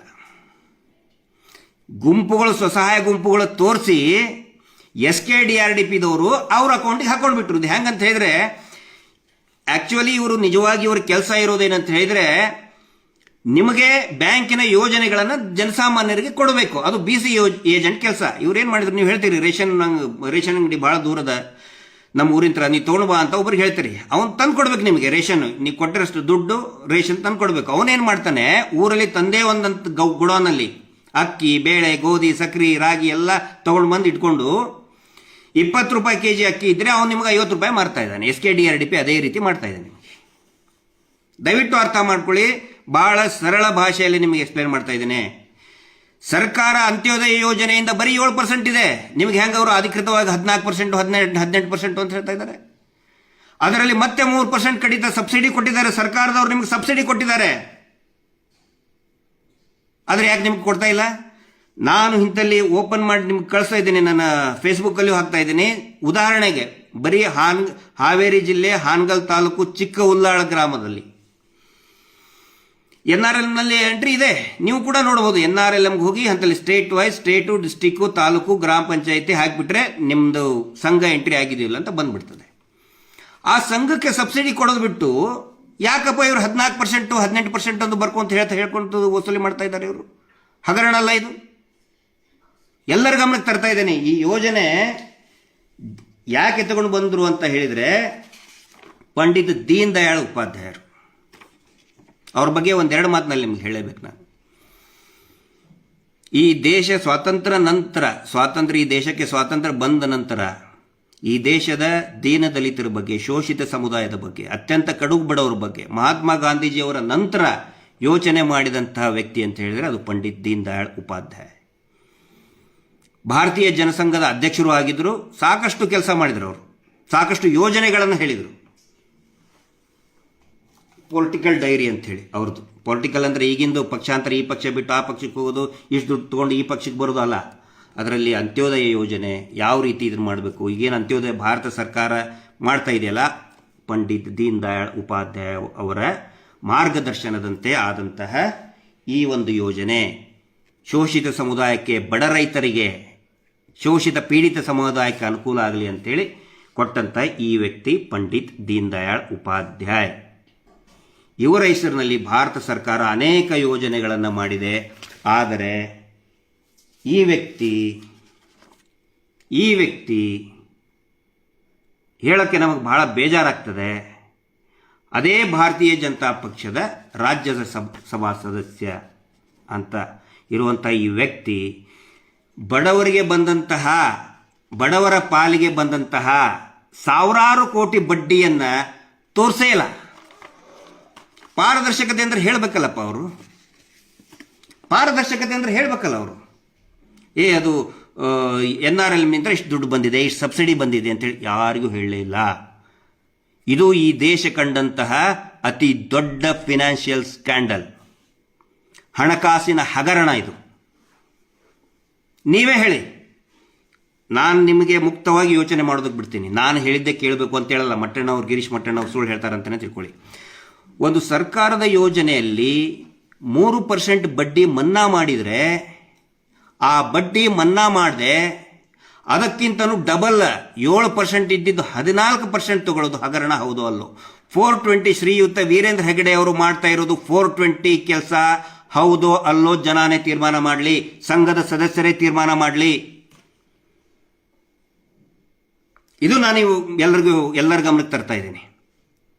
ನೀವು ಕೇಳ್ಬೋದು, ಇದರಲ್ಲಿ ಮತ್ತೆ ಯಾಕೆ BD ಅವರು ಇವರು ಇದರಲ್ಲಿ ಇದನ್ನು ಮಾಡ್ತಾ ಇಲ್ಲ? ಕೇಂದ್ರ ಸರ್ಕಾರದ ಸಚಿವರನ್ನೇ ಕರೆಸಿ ಸನ್ಮಾನ ಮಾಡಿಬಿಡ್ತಾರೆ, ಮುಖ್ಯಮಂತ್ರಿಗಳನ್ನೇ ಸನ್ಮಾನ ಮಾಡ್ತಾರೆ, ಇನ್ನೇನು ಕ್ರಮ ತಗೊಳ್ತಾರೆ. ಆದರೆ ವಿರೋಧ ಪಕ್ಷದವರು ಅವ್ರ ಹೋಗಿ ಕಾಲು ಬಿಡ್ತಾರೆ. ಆದರೆ ಇಬ್ಬರಿಗಿಂತನೂ ಕೂಡ ಶಕ್ತಿಯುತವಾದಂತಹ ಇನ್ನೊಂದು ವರ್ಗ ಇದೆ, ಅದು ಜನಸಾಮಾನ್ಯರು. ದಯವಿಟ್ಟು ನೀವು ಎದ್ದೇಳಬೇಕು ಅಂತ ಈ ಜನಜಾಗೃತಿಯನ್ನು ನಾವು ಮಾಡ್ತಾ ಇದ್ದೀವಿ. ಇದರಲ್ಲಿ ಏನು ಅಂತ ಹೇಳಿದರೆ, ನಾವು ಜಾಸ್ತಿ ನೀವು ಅನ್ಬೋದು ಮಟ್ಟಣ್ಣವ್ರಿಗೆ ಕೆಲವೊಬ್ರು ಹೇಳ್ತಾ ಇದ್ದಾರೆ ಅವು ಏನೇನೋ ಹೇಳ್ತಾರೆ ಅಂತೇಳಿ. ಏನೇನೋ ಅಲ್ಲ, ನಿಮ್ಮ ಮುಂದೆ ಏನು ರೂಲ್ಸ್ ಆ್ಯಂಡ್ ರೆಗ್ಯುಲೇಷನ್ ಇದೆ ಅದನ್ನು ತೋರಿಸಿದ್ದೀನಿ. ಬಡ್ಡಿ ಇವರು 14% ರೀ, ನಮ್ಮದು 18% ರೀ ಅಂತ ಹೇಳಿದರು. RBIನಲ್ಲಿ ಎಷ್ಟಿದೆ SHGಗಳಿಗೆ ಅಂತ ನಿಮ್ಗೆ ಮುಂದೆ ನಾನು ತೋರಿಸ್ತಾ ಇದ್ದೀನಿ. ಈಗ ನೆಕ್ಸ್ಟ್ ಬರೋದು ಏನು, ಇಷ್ಟೆಲ್ಲ ಆಯಿತು. ಕೆಲವೊಬ್ರು ಕೇಳ್ತಾ ಇದ್ದಾರೆ, ಸರ್ ಇದನ್ನು ಮತ್ತೆ ನಾವು ಕ್ಲೋಜರ್ ಹ್ಯಾಂಗೆ ಮಾಡಬೇಕು ಇದಕ್ಕೆ ಪರಿಹಾರ. ಮುಂಚೆನೂ ಕೂಡ ನಾವು ಹೇಳಿದ್ದೀವಿ, ದಯವಿಟ್ಟು ಬ್ಯಾಂಕ್ಗಳಿಗೆ ಬ್ಯಾಂಕ್ ಸ್ಟೇಟ್ಮೆಂಟ್ ಕೊಡಬೇಕು. ಇದನ್ನು ನಾನು ಹೇಳ್ತಾ ಇಲ್ಲ, RBIನೇ ಹೇಳಿದೆ ಬ್ಯಾಂಕ್ ಸ್ಟೇಟ್ಮೆಂಟ್ ಕೊಡಬೇಕು, ಪಾಸ್ಬುಕ್ ಕೊಡಬೇಕು ಅಂತೇಳಿ. ಆ ಸಂಬಂಧಪಟ್ಟಂತಹ ಬ್ಯಾಂಕ್ಗಳು ಸ್ಟೇಟ್ಮೆಂಟನ್ನು ಕೊಡಬೇಕಾಗುತ್ತೆ. ಆ ಸ್ಟೇಟ್ಮೆಂಟಲ್ಲಿ ಪ್ರತಿ ವಾರ ನೀವು ಕಟ್ಟಿದ ದುಡ್ಡಿನ ವಿವರಣೆ ಇರಬೇಕಾಗುತ್ತೆ. ಆನಂತರ ಸೇವಿಂಗ್ಸ್, ನೀವು ಎಷ್ಟು ಸೇವಿಂಗ್ ಕೊಟ್ಟಿದ್ದೀರಿ ನಿಯಮದ ಪ್ರಕಾರ ಆ ಎಲ್ಲ ಸೇವಿಂಗ್ನು ಕೂಡ ಆ ಬ್ಯಾಂಕ್ ಸ್ಟೇಟ್ಮೆಂಟ್ನಲ್ಲಿ ಎಂಟ್ರಿ ಇರಲೇಬೇಕಾಗುತ್ತೆ. ಆನಂತರ ನೀವು ಏನೇನು ಬಾಂಡ್ ನಿಮಗೆ ಕೊಟ್ಟಿದ್ದಾರೆ, LIC ಇರ್ಬೋದು, SBI ಇರ್ಬೋದು, ಜೀವನ್ ಮಧುರ ಅಂತ ಲೆಕ್ಕ ಇಲ್ಲದೆ ಹಾಗೆ ಪೂರ್ತಿ ದುಡ್ಡು ವಸೂಲಿ ಮಾಡಿದ್ರೆ ಹೋಗ್ಬಿಡ್ತದು. PRK ಬಾಂಡು ಆಕ್ಟಿವ್ ಇದೆ ಇಲ್ಲ ಅಂತ ನೋಡೋದಕ್ಕೆ ಆ ಪಾಲಿಸಿ ನಂಬರ್ನ ದಯವಿಟ್ಟು ಎಂಟ್ರಿ ಮಾಡಿ ಆ ವೆಬ್ಸೈಟಲ್ಲಿ. SBI ಲೈಫ್ ಇದ್ದರೆ SBI ಲೈಫ್ದೇ ವೆಬ್ಸೈಟ್ ಇದೆ, ಆನ್ಲೈನ್ ಇದೆ, ಆನ್ಲೈನಲ್ಲಿ ಎಂಟ್ರಿ ಮಾಡಿ. ಅದರಲ್ಲಿ ಇತ್ತಂತ ಹೇಳಿದ್ರೆ ಸರಿ, ನಾವು ಚೆಕ್ ಮಾಡಿದ್ದೀವಿ, ಯಾವ ಇದರಲ್ಲೂ ಎಂಟ್ರಿ ಇಲ್ಲ, ಎಲ್ಲ ಬರೀ ವಸೂಲಿ ಮಾಡಿದ್ದಾರೆ ಇಷ್ಟೇ. ಈಗ ತೋರಿಸ್ತಾರೆ ಅವರು, ಈ ಹೋರಾಟ ಪ್ರಾರಂಭ ಆದಮೇಲೆ ಅಲ್ಲಿ ಕೊಟ್ಟಿದ್ದೀವಿ ಇಲ್ಲಿ ಕೊಟ್ಟಿದ್ದೀವಿ ಅಂತೇಳಿ. ಆ್ಯಕ್ಚುಲಿ ಸಾಲಕ್ಕೂ ಇನ್ಶೂರೆನ್ಸ್ಗೂ ಸಂಬಂಧನೇ ಇಲ್ಲ. ಇವರು ಅದರ ಕಮಿಷನ್ ಕೂಡ ತೊಗೊಂಡಿದ್ದಾರೆ ಇವರು, ಅದು ನಿಮಗೆ ಗೊತ್ತಿರಲಿ. ಆನಂತರ ಇದರಲ್ಲಿ ಇವ್ರು ಹೇಳ್ತಾ ಇದ್ದಾರೆ, ಆಯ್ತಾ ನಿಮ್ಗೆ ಕಟ್ಟೋಕ್ಕಾಗಲ್ಲ, ಹಂಗಾದ್ರೆ ನಮ್ಮ ದುಡ್ಡು ಕೊಟ್ಬಿಡಿ, ಪೂರ್ತಿ ಸಾಲ ಮುಟ್ಟಿಸ್ಬಿಡ್ರಿ ಅಂತ ಹೇಳ್ತಾರೆ. ಹೌದಪ್ಪ, ಮುಟ್ಟಿಸ್ತೀವಿ. ಅದಕ್ಕೊಂದು ಲೆಕ್ಕಪತ್ರ ಮಾಡಿ. 7% ಬಡ್ಡಿಗೆ ಲೆಕ್ಕ ಹಾಕಿ ನೀವು 7%. ಮತ್ತು ಯಾವ್ಯಾವ ಸ್ವಸಹಾಯ ಸಂಘಗಳನ್ನು ನೀವು NRLನಲ್ಲಿ ಎಂಟ್ರಿ ಮಾಡಿದಿರಿ 4.5%ಗೆ ಮಾಡಿರಿ. ನೀವು 10 ವರ್ಷ ಕಟ್ಟಿದ್ದೀರಾ, 10 ವರ್ಷ ಎಷ್ಟು ಕಟ್ಟಿದ್ದೀರಿ ಅದಕ್ಕೆ 4.5% ಲೆಕ್ಕ ಹಾಕಿ. ಸೇವಿಂಗ್ ಅಮೌಂಟ್ ಕೂಡ ಲೆಕ್ಕ ಹಾಕಿ. ಮುಂದೇನಾದರೂ ಕಟ್ಟುವುದು ಬಂತು ಇದರಲ್ಲಿ ಈ ರೀತಿ ಲೆಕ್ಕ ಹಾಕಿದರೆ ನೀವು ಸಂಘದ ಸದಸ್ಯರು SKDRDP ಕೊಡೋದು ಏನೂ ಇರೋದಿಲ್ಲ. ಅವರೇ ನಿಮಗೆ ಕೊಡಬೇಕಾಗುತ್ತೆ. ಅವರೇ ನಿಮ್ಗೆ ಕೊಡ್ತಾರೆ. ನೋಡಿ, ಇದನ್ನು ಲೆಕ್ಕ ಹಾಕಿ. ಈ ರೀತಿ ನೀವು ಲೆಕ್ಕ ಮಾಡಿ ಕ್ಲೋಸ್ ಮಾಡಿ. ಆನಂತರ ನಾನು ಯಾಕೆ ವಾರದ ಬಡ್ಡಿನೇ ಎಂಟ್ರಿ ಇರಬೇಕು ಅಂತ ಹೇಳ್ತಾ ಇದ್ದೀನಿ ಅಂತ ಹೇಳಿದ್ರೆ, ನಿಮ್ಮ ಕಡೆ ಪ್ರತಿ ವಾರ ಇಸ್ಕೊಂಡಂಥವ್ರು ಮಂತ್ಲಿ ಎಂಟ್ರಿ ಯಾಕೆ ತೋರಿಸ್ತಾ ಇದ್ದಾರೆ ಅಂದರೆ ಅದ್ರ ನಡುವೆ ಒಂದು ತಿಂಗಳ ಬಡ್ಡಿ ತಿಂದಿರ್ತಾನೆ ಅವರು. ಆ ಬಡ್ಡಿನೂ ಕೂಡ ನೀವು ಎಂಟ್ರಿ ಮಾಡಿ ಅದನ್ನು. ಯಾಕಂತ ಹೇಳಿದ್ರೆ ಒಂದು ವಾರಕ್ಕೆ 1,000 ಕೋಟಿ ರೂಪಾಯಿ ಕಲೆಕ್ಷನ್ ಮಾಡಿಕೊಂಡು, ಒಂದು ವಾರಕ್ಕೆ 1,000 ಕೋಟಿ ರೂಪಾಯಿಯನ್ನ ಇಡೀ ರಾಜ್ಯದ ಪ್ರತಿ ಹಳ್ಳಿಯಲ್ಲಿ ಕಲೆಕ್ಷನ್ ಮಾಡಿಕೊಂಡು ತಮ್ಮ ಪ್ರೈವೇಟ್ ಖಾತೆಯಲ್ಲಿ ಹಾಕ್ಕೊಳ್ತಾ ಇದ್ದಾರೆ. ಆ ತಿಂಗಳ ಬಡ್ಡಿ ಎಷ್ಟಾಗುತ್ತೆ? ಅದೇ ಒಂದು 4-5 ಕೋಟಿ ರೂಪಾಯಿ ಆಗುತ್ತೆ. ನಿಮಗೆ ಸಿಗ್ತಾ ಇರುವಂಥ ಬಡ್ಡಿ ತಾನೇ ಅದು. ಅದನ್ನು ನೀವು ಆ್ಯಡ್ ಮಾಡಿ. ಎಲ್ಲ ಆ್ಯಡ್ ಮಾಡಿದರೂ ಕೂಡ ಅಕಸ್ಮಾತ್ ಒಂದೇ ₹1 ಉಳಿದ್ರೂ ಕೂಡ ಬ್ಯಾಂಕಿಗೆ ಒಯ್ದು ಕಟ್ಟಿ. ಇದಾಗಬೇಕಂದ್ರೆ ಏನಾಗಬೇಕು? ಬ್ಯಾಂಕಿನಿಂದ ಸ್ಟೇಟ್ಮೆಂಟ್ ಕೊಡಬೇಕು. ಬ್ಯಾಂಕಿನ ಸೀಲ್ ಸಿಗ್ನೇಚರ್ ಇರುವಂಥ ಸ್ಟೇಟ್ಮೆಂಟ್ ಇರಬೇಕು. ಮತ್ತು ನೀವು ಪ್ರಾಮಾಣಿಕವಾಗಿ ಏನು ಕಟ್ಟಿದ್ದೀರಲ್ಲ ಸಿಬಿಲ್ನಲ್ಲಿ ಎಂಟ್ರಿ ಆಗಬೇಕು. ಈಗ ಸುಳ್ಳು ಸುದ್ದಿ ಹಬ್ಬಿಸ್ತಾ ಇದ್ದಾರೆ, ಏನು ಸಿಬಿಲ್ನಲ್ಲಿ ಬರಲ್ಲ ಅಂತೇಳಿ. ಆಯ್ತಪ್ಪ, ಸಿಬಿಲ್ ಸ್ಕೋರ್ ಕಡಿಮೆ ಆಗುತ್ತೆ ಅಂತ ಹೇಳಿದ್ರೆ ಪ್ರಾಮಾಣಿಕವಾಗಿ 10 ವರ್ಷ 5 ವರ್ಷ 2 ವರ್ಷ ಕಟ್ಟಿದಾರಲ್ಲ, ಸಿಬಿಲ್ ಇನ್ಕ್ರೀಸ್ ಆಗಬೇಕಲ್ಲ. ಯಾಕೆ ಆಗ್ತಾ ಇಲ್ಲ? ಕರೆಕ್ಟ್ ಹೌದು ತಾನೇ ನಾನು ಕೇಳೋದು? ಈಗ ಇಲ್ರಿ, ನಿಮ್ಮ ಸಿಬಿಲ್ ಸ್ಕೋರ್ ಕಟ್ ಆಗುತ್ತೆ. ಸಿಬಿಲ್ ಸ್ಕೋರ್ ಈಗ ಕಟ್ಟಲಿಲ್ಲ ಅಂದರೆ ಕಟ್ ಆಗುತ್ತೆ ಅಂತಂದರೆ ಪ್ರಾಮಾಣಿಕವಾಗಿ ಕಟ್ಟಿದಾಗ ಯಾಕೆ ಇನ್ಕ್ರೀಸ್ ಆಗಲಿಲ್ಲ? ಅದನ್ನು ಇನ್ಕ್ರೀಸ್ ಮಾಡಿ ತೋರಿಸ್ರಿ. ಮೊದಲು ನೀವು ಕಟ್ಟಬೇಕು, ನಿಮಗೆ ಇನ್ನು ಬಾಕಿ ಕಟ್ಟಬೇಕು ಅಂತ ಹೇಳಿದ್ರೆ ದಯವಿಟ್ಟು ಅದನ್ನು ಇನ್ಕ್ರೀಸ್ ಮಾಡಿ ತೋರಿಸಿ. ಇಷ್ಟೆಲ್ಲ ಆದರೆ ನಾನು ಹೇಳ್ತಾ ಇದ್ದೀನಿ, ನೀವು ಅವರಿಗೆ ಕಟ್ಟೋದಲ್ಲ, ಸಂಘದ ಸದಸ್ಯರು SKDRDP ಅವ್ರಿಗೆ ವೀರೇಂದ್ರ ಹೆಗಡೆ ಸಂಘಕ್ಕೆ ಕಟ್ಟೋದಲ್ಲ. ವೀರೇಂದ್ರ ಹೆಗಡೆ ಅವರು ನಿಮ್ಗೆ ಕೊಡಬೇಕಾಗಿ ಬರ್ತದೆ. ಲೆಕ್ಕ ಹಾಕಿ ನೋಡಿ. ಇಷ್ಟು ಇವತ್ತಿನ ದಿನ ನಾನು ನಿಮಗೆ ಹೇಳಬೇಕಾಗಿತ್ತು. ಇದು NRLM ಪೋರ್ಟಲ್ದನ್ನು ದಯವಿಟ್ಟು ಎಲ್ಲರೂ ಕೂಡ ನೋಡಿ. ಮತ್ತು ಗ್ರಾಮದಲ್ಲಿರುವಂತಹ ಎಲ್ಲ ಯುವಕರಿಗೆ ನಾನು ವಿನಂತಿ ಮಾಡ್ಕೊಳ್ತಾ ಇದ್ದೇನೆ. ಈಗ ಇದು ಓಪನ್ ಆಗಿದೆ, ಒಂದು ಪ್ರಯತ್ನ ಮಾಡಿ ನಿಮಗೆ ತೋರಿಸ್ತಾ ಇದ್ದೀನಿ. ಏನಾದರೂ ಟೆಕ್ನಿಕಲ್ ಡಿಸ್ಟರ್ಬೆನ್ಸ್ ಇರಲಿಲ್ಲ ಅಂದರೆ ತೋರಿಸ್ತೀನಿ. ನಾನು ಎಂಟ್ರಿ ಮಾಡ್ತಾ ಹೋಗ್ತಾ ಇದ್ದೀನಿ. ಇಲ್ಲಿ NRLM ಮದ್ದಿದು NRLM ಡಾಟಾ ದಯವಿಟ್ಟು ನೋಡಿ. ಇದನ್ನು ಸ್ಟೇಟ್ ಕರ್ನಾಟಕ,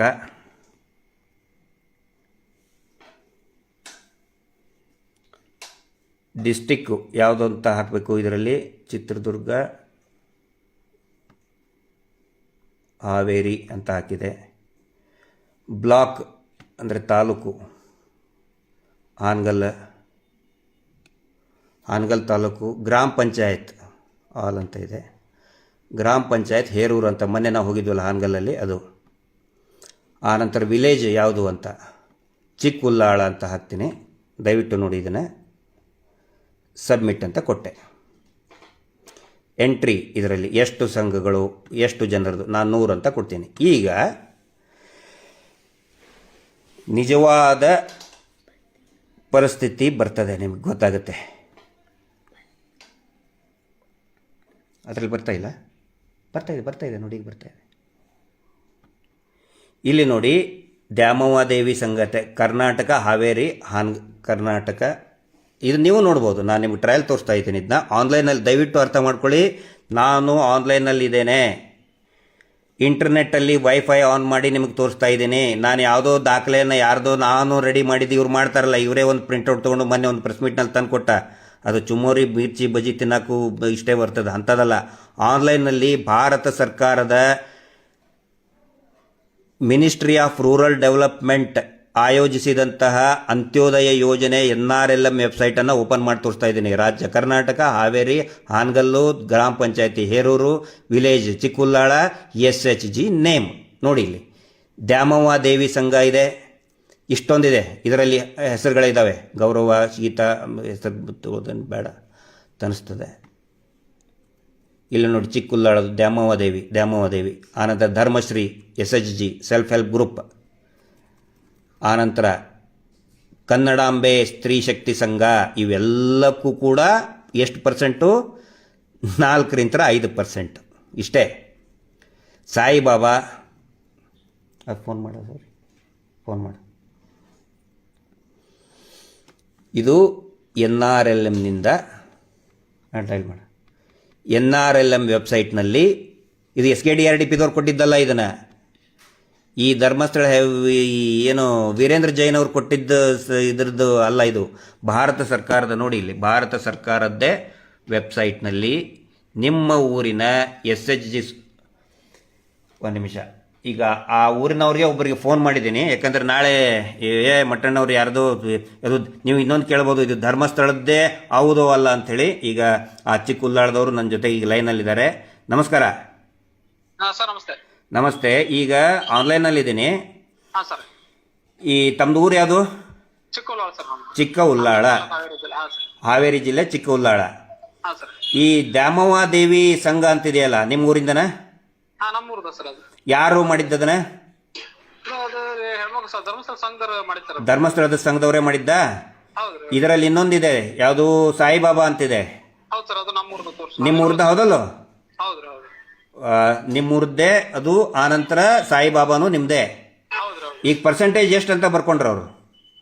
ಎಷ್ಟು ಸರ್ ಇಂಟ್ರೆಸ್ಟ್ ಏನು ಸರ್? Interest 14% sir. 14% ಅಂತ ಹೇಳ್ತಾರೆ ಹೌದಲ್ಲ ನಿಮ್ಗೆ ಅವರು? ಹೌದು ಸರ್ ಹೌದು. ಲೆಕ್ಕ ಹಾಕಿ 14% ಕಟ್ಟಿವಿ. ಹಾಂ, 14% ಮತ್ತು ಇದನ್ನಂತ ಹೇಳ್ತಾರೆ ನಿಮ್ಗೆ ಅವರು. ಹೌದು. ಸರಿ ಸರಿ ಸರಿ, ಓಕೆ. Okay sir. ನಾನು ಇದನ್ನು ಯಾಕೆ ನಿಮಗೆ ತೋರಿಸಿದ್ದೀನಿ ಅಂತ ಹೇಳಿದರೆ, ನಾಳೆ ಯಾರಾದರೂ ಯಾರ್ದೋ ಊರಿಂದು ಇದು ಧರ್ಮಸ್ಥಳ ಸಂಘದ್ದೇ ಅಲ್ಲ ಅಂತ ಹೇಳ್ಬೋದು ಅಂತೇಳಿ ತೋರಿಸಿದೆ. 7% ಇದ್ದಿದ್ದನ್ನು RBI 7% ಹೇಳಿದ್ದನ್ನು ಇವರು 14% ಅಂತ ಹೇಳ್ತಾರೆ. ಆಮೇಲೆ ಮತ್ತೆ ತಾರಾತಿಗಡಿ ಮಾಡಿ ವಾರ ಆದ ಕಟ್ಟು, ಬುಕ್ಕಿನ ರೇಟು, ಆನಂತರ ಆ ಬಾಂಡು ಈ ಬಾಂಡು ಅಂತಂದು ಹೇಳ್ಕೊಂಡು ಯಾರೀಗ ಕಲ್ತವ್ರಿದ್ದಾರೆ ಅವ್ರಿಗೆ 14% ತುಂಬಿಸ್ಕೋತಾರೆ. ಯಾರಿಗೆ ಕಲ್ತಿರಂಗಿಲ್ಲ 40% ಮೇಲೆ ಮೊನ್ನೆ ತೋರಿಸಿದ್ನಲ್ಲ ಆ ಡಾಕ್ಯುಮೆಂಟ್ 40% ಮೇಲೆ ಕಟ್ಟಿಸ್ಕೊಂಡು ಹೋಗ್ತಾರೆ. ಇದು ಒಂದು ಈ ದೇಶದ ಅತಿ ದೊಡ್ಡ ಹಗರಣ. ಸರ್ಕಾರ ಏನು ಬರೀ 7% ಅಥವಾ 4.5% ಕೊಡ್ತದೆ, ಅದನ್ನು ಜನ ಸಮುದಾಯಕ್ಕೆ ಕೊಡದೇನೆ ಇವರೇನು ಮಾಡ್ತಾ ಇದ್ದಾರೆ, ಅದನ್ನು ಮುಚ್ಚಿಟ್ಕೊಂಡಿದ್ದಾರೆ.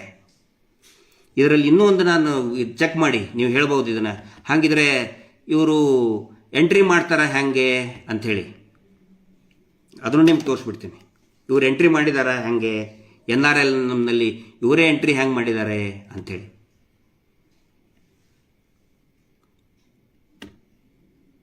ಇಲ್ಲಿ ನೋಡಿ, ಇದನ್ನು ಕೆಲವೊಬ್ರು ಕೇಳ್ಬೋದು, ಇಲ್ರಿ ಅವರು ನಡೆದಾಡುವ ದೇವರು, ಪಾಪ ನಡೆದಾಡೋ ದೇವರಿಗೆ ಭೂಲೋಕದಲ್ಲಿ ಏನಾಗ್ತಾ ಇದೆ ಅಂತ ಹೆಂಗೆ ಗೊತ್ತು, ಅವ್ರಿಗೆ ಗೊತ್ತಿರಲಿಕ್ಕಿಲ್ಲ ಅಂಥೇಳಿ. ಇದು ಅವರದೇ ವೆಬ್ಸೈಟ್, SKDRDP ವೆಬ್ಸೈಟ್ನಲ್ಲಿ training for adoption of SHG data under NRLM ಲೋಕೋಸ್ ಟೆಕ್ನಾಲಜಿನಲ್ಲಿ ಅವರೇ ಹಾಕ್ಕೊಂಡಿದ್ದಾರೆ ಇದನ್ನು. ಅಂದರೆ SKDRDPಯ ಎಲ್ಲ ಏನೋ ಸಂಘಗಳನ್ನು NRLMನಲ್ಲಿ ಇನ್ಕ್ಲೂಡ್ ಮಾಡಿಬಿಟ್ಟಿದ್ದಾರೆ. ಕೇಳ್ತಾರೆ ಕೆಲವು ಜನ, ಹಂಗೂ ಇರ್ತಾರೆ. ಆಯ್ತು ರೀ, ಪಾಪ ಅವ್ರಿಗೆ ಗೊತ್ತೇ ಇರಲಿಕ್ಕಿಲ್ಲ. NRLMನವರೇ ಗೌರ್ಮೆಂಟ್ನವರೇ ಎಂಟ್ರಿ ಮಾಡಿರ್ಬೇಕು. ಗೌರ್ಮೆಂಟ್ನಲ್ಲ, ಇವರು ಎಂಟ್ರಿ ಮಾಡಿದ್ದಾರೆ. ಅದಕ್ಕೆ ನಾನು ನಿಮಗೆ ತೋರಿಸಿದೆ. ನೀವು NRLM SKDRDP ಅಂತ ಹೊಡಿರಿ, ಎಲ್ಲ ಬರ್ತದೆ. ಆ ವೆಬ್ಸೈಟ್ನಲ್ಲಿ ಇವರು ಪಾರದರ್ಶಕತೆ, ಇಡೀ ಜಗತ್ತಲ್ಲಿ ದೇಶದಲ್ಲೇ ಪಾರದರ್ಶಕ ಇರುವಂಥ ಏಕೈಕ ಲಾಭರಹಿತ ಟ್ರಸ್ಟ್ ಅಂತ ಹೇಳ್ತಾರಲ್ಲ, ಎಷ್ಟು ಸಂಘಗಳನ್ನು ನಾವು NRLMನಲ್ಲಿ ಇನ್ಕ್ಲೂಡ್ ಮಾಡ್ಕೊಂಡಿದ್ದೀವಿ ಅದನ್ನು ಹಾಕಬೇಕೋ ಬೇಡ, ಎಷ್ಟು ಸಬ್ಸಿಡಿ ಬಂತು ಸರ್ಕಾರದಿಂದ ಅದನ್ನು ಹಾಕಬೇಕೋ ಬೇಡ, ಯಾವುದನ್ನು ಹಾಕಿಲ್ಲ. ಹಗರಣ ಹೌದಲ್ಲ ಇದು? ಬಡ ಜನರಿಗೆ ಬಂದಂತಹ ಸರ್ಕಾರ ಕೊಟ್ಟಂತಹ ಯೋಜನೆಗಳನ್ನು, ಸರ್ಕಾರ ಕೊಟ್ಟಂತಹ ಸಬ್ಸಿಡಿಗಳನ್ನು ಮುಚ್ಚಿಟ್ಕೊಂಡು ತಾವೇ ನುಂಗಿ ನೀರು ಕುಡಿದಿದ್ದಾರೆ. ಹಗರಣ ಹೌದಲ್ಲೋ ಇದು? ನಾನು ಹೇಳಲ್ಲ. 420 ಕೆಲಸ ಹೌದಲ್ಲೋ? ನಾನು ಜನರಿಗೆ ಬಿಡ್ತಾ ಇದ್ದೀನಿ, ಇದನ್ನ ನಾನು ಹೇಳ್ತಾ ಇಲ್ಲ. ಜನರು ಯೋಚನೆ ಮಾಡಲಿ. ಇದರಲ್ಲಿ ನಾನು ತೋರಿಸಿದ್ನಲ್ಲ, ಈಗ ಕೇಳ್ತಾ ಇದ್ರಿ, ಈಗ ಒಬ್ಬರು ಯಾರೋ ಹಾಕ್ತಾ ಇದ್ದಾರೆ, ನನಗೆ 1 ಲಕ್ಷ ಬೇಕು ಕೊಟ್ಬಿಡು, ಒಂದು ಎಷ್ಟು ಸುಳ್ಳು ಅಪಪ್ರಚಾರವನ್ನು ಹಬ್ಬಿಸಿದ್ದಾರೆ, ಒಂದು ಥೇರಿಯನ್ನು ಕ್ರಿಯೇಟ್ ಮಾಡಿದ್ದಾರೆ ಅನ್ನೋದನ್ನು ನಿಮಗೆ ಎಕ್ಸ್ಪ್ಲೇನ್ ಮಾಡ್ತಾ ಇದ್ದೀನಿ. ಮತ್ತು ಹೇಳಲೇಬೇಕದನ್ನ. ಮತ್ತು ಸಾಲ ಯಾರಿಗೆ ನಮ್ಗೆ ಕೊಡ್ತಾರೆ ಅಂತ ಕೇಳ್ತಾರೆ ಪ್ರತಿ ಸರಿ. ಒಬ್ಬನು ಹಾಕ್ತಾ ಇದ್ದಾನೆ, ಒಂದು ಟ್ರಸ್ಟು 1 ಲಕ್ಷ ಕೊಟ್ಬಿಡಪ್ಪ ನೀನು ಅಂತ. ಅದ್ರ ಜೊತೆಗೆ ಇನ್ನೂ ನೀವು NRLMನಲ್ಲಿ ನೀವು ಇದನ್ನು ಮಾಡಿ ನೋಡಿ, ಸಂಜೀವಿನಿ ಯೋಜನೆ ಇದೆ ಸರ್ಕಾರದ್ದದು, ಸರ್ವೋದಯ ನವೋದಯ ಯೋಜನೆ ಇದೆ, ಅವು ಕೂಡ SHGಗಳೇ, ಅವು ಕೂಡ ಸ್ವಸಹಾಯ ಸಂಘಗಳೇ. ಡೈರೆಕ್ಟ್ ಆಗಿ ನೇರವಾಗಿ ಬ್ಯಾಂಕಿಂದ ದುಡ್ಡು ತಗೊಳ್ತಾ ಇದ್ದಾರೆ ಅವರು ನೇರವಾಗಿ. ಮತ್ತು ಅವ್ರಿಗೆ ಹೆಂಗಪ್ಪ ಕೊಟ್ಟರು? ವೆಬ್ಸೈಟಲ್ಲಿ ಇದೆಯಲ್ಲ, ನಾನು ಹೇಳೋದಲ್ಲ, ವೆಬ್ಸೈಟಲ್ಲಿ ಚೆಕ್ ಮಾಡಿ ನೀವು. ಈಗ ತೋರಿಸಿದ್ನಲ್ಲ, ಅದರಲ್ಲಿ ಬೇರೆ ಬೇರೆ ಇನ್ನೂ SHGಗಳಿದೆ. ಅವು ಯಾವ ಧರ್ಮಸ್ಥಳದ್ದಲ್ಲ, ಬೇರೆ ಧರ್ಮಸ್ಥಳವನ್ನು ಬಿಟ್ಟು ಇವರ ನರಕವನ್ನು ಅನುಭವಿಸಿ ಅದನ್ನು ಬಿಟ್ಟು ಹೊರಗಡೆ ಬಂದು ಮಾಡಿದಂಥವ್ರು ಅವ್ರದ್ದು NRLನಲ್ಲಿ ಬರೀ 4.5% ತಗೊಳ್ತಾ ಇದ್ದಾರೆ ಅವರು. ಹೆಂಗೆ ಬಂತು ಅವ್ರಿಗೆ ದುಡ್ಡು? ಬ್ಯಾಂಕ್ನವ್ರು ಹೆಂಗೆ ಕೊಟ್ಟರು? ಕೊಡ್ತಾ ಇದ್ದಾರೆ ತಾನೇ. ಸುಖ ಸುಮ್ಮನೆ ನಾವು ಬ್ಯಾಂಕ್ನವ್ರಿಗೆ ಬೈಯೋದಲ್ಲ, ಇನ್ಯಾರ್ಯಾರಿಗೂ ಬೈಯೋದಲ್ಲ. ಇವ್ರು ಎಲ್ಲಿ ಕೆಲಸ ಮಾಡ್ತಾರೆ ಜಾಲಿ ಕಂಟಿ ಇದ್ದಂಗೆ ಬ್ಯಾಂಕ್ನವ್ರಿಗೂ ಲೋನ್ ಕೊಡಲೇ ಇರೋದಕ್ಕೆ ಸ್ಟಾಪ್ ಮಾಡ್ತಾರೆ. ಹೆಂಗೆ ಬಂತು ಮತ್ತೆ ಲೋನ್? ಹೆಂಗೆ ಸಿಕ್ತು ಅವ್ರಿಗೆ? ಬೇರೆ SHGಗಳಿಗೆ, ಬೇರೆ ಸ್ವಸಹಾಯ ಸಂಘದವ್ರಿಗೆ ಬ್ಯಾಂಕ್ನವರೇ ಕೊಟ್ಟಿರ್ತಾನೆ. ಇದರಲ್ಲಿ ಇದೆ, ಇನ್ನೂ ಚೆಕ್ ಮಾಡಿ ನೀವು. ಬ್ಯಾಂಕ್ ಆಫ್ ಬರೋಡಾ ಎಷ್ಟು ಸಂಘಗಳಿಗೆ ಸಾಲ ಕೊಟ್ಟಿದೆ ಅಂತ ಇದೆ.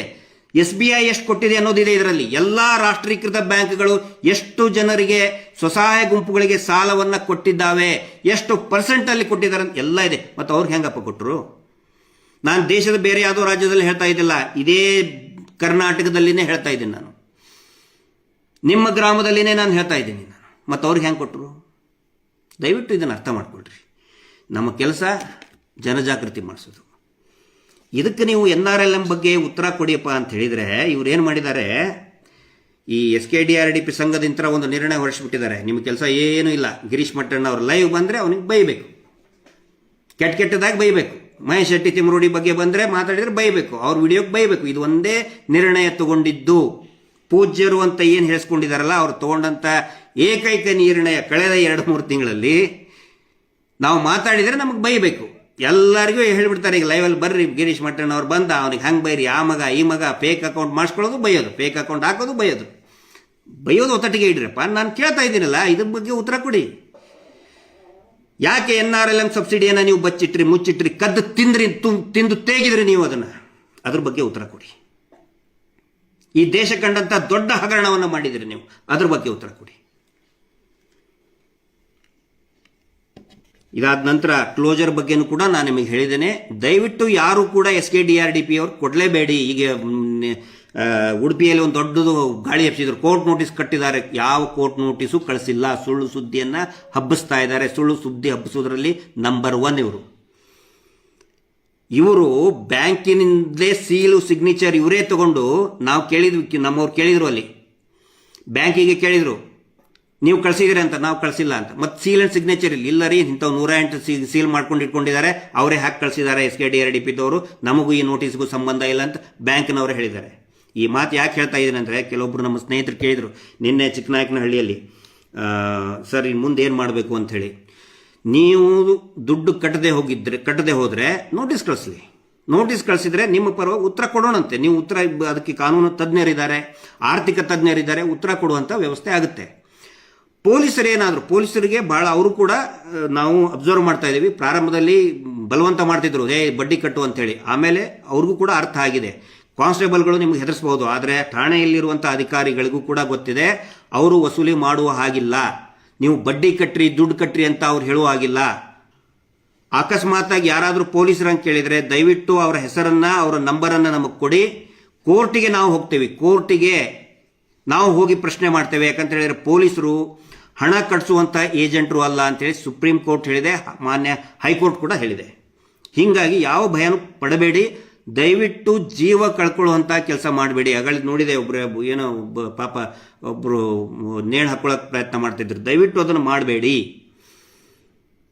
ಹಾನಗಲ್ನಲ್ಲಿ ಮೊನ್ನೆ ಒಂದು 15 ದಿನದ ಹಿಂದೆ ರಾತ್ರಿ ಫೋನ್ ಮಾಡಿದ್ರು ಗಂಡ ಹೆಂಡತಿ, ನವದಂಪತಿಗಳು, ಸರ್ ನಾವು ಸಾಯ್ತೀವಿ, ನಮ್ಗೆ ಕಾಟ ಕೊಡ್ತಾರೆ ಅಂತೇಳಿ. ಅವರಿಗೆ ಧೈರ್ಯ ಹೇಳಿದ ಮೇಲೆ ಗಟ್ಟಿಯಾಗಿ ನಿಂತ್ಕೊಂಡ್ರು. ಈಗ ಅವರು ಸಾಲ ಕಟ್ಟೋದನ್ನು ನಿಲ್ಲಿಸಿದ್ದಾರೆ. ಒಂದು ಜೀವವನ್ನು ಉಳಿಸಿದಂತಹ ತೃಪ್ತಿ ನಮಗಿದೆ. ನಾವು ಕೆಲಸ ಮಾಡ್ತಾ ಇರೋದು ಜನಜಾಗೃತಿ. ದಯವಿಟ್ಟು ನಾನು ವಿನಂತಿ ಮಾಡ್ಕೊಳ್ತಾ ಇದ್ದೀನಿ, ಆತ್ಮಹತ್ಯೆ ಮಾಡಿಕೊಳ್ಳುವಂತಹ ಕೆಟ್ಟ ಕೆಲಸಕ್ಕೆ, ಹೀನಾಯ ಪರಿಸ್ಥಿತಿಗೆ, ಜಿಗುಪ್ಸೆಗೆ ನೀವು ಹೋಗಬೇಡಿ. ನಿಮ್ಮ ಜೊತೆಗೆ ನಾವೆಲ್ಲರೂ ಇದ್ದೀವಿ. ಪ್ರಾರಂಭದಲ್ಲಿ ಗ್ರಾಮದವ್ರು ನಿಮ್ಗೆ ಸಪೋರ್ಟ್ ಕೊಡದೇ ಇರ್ಬೋದು.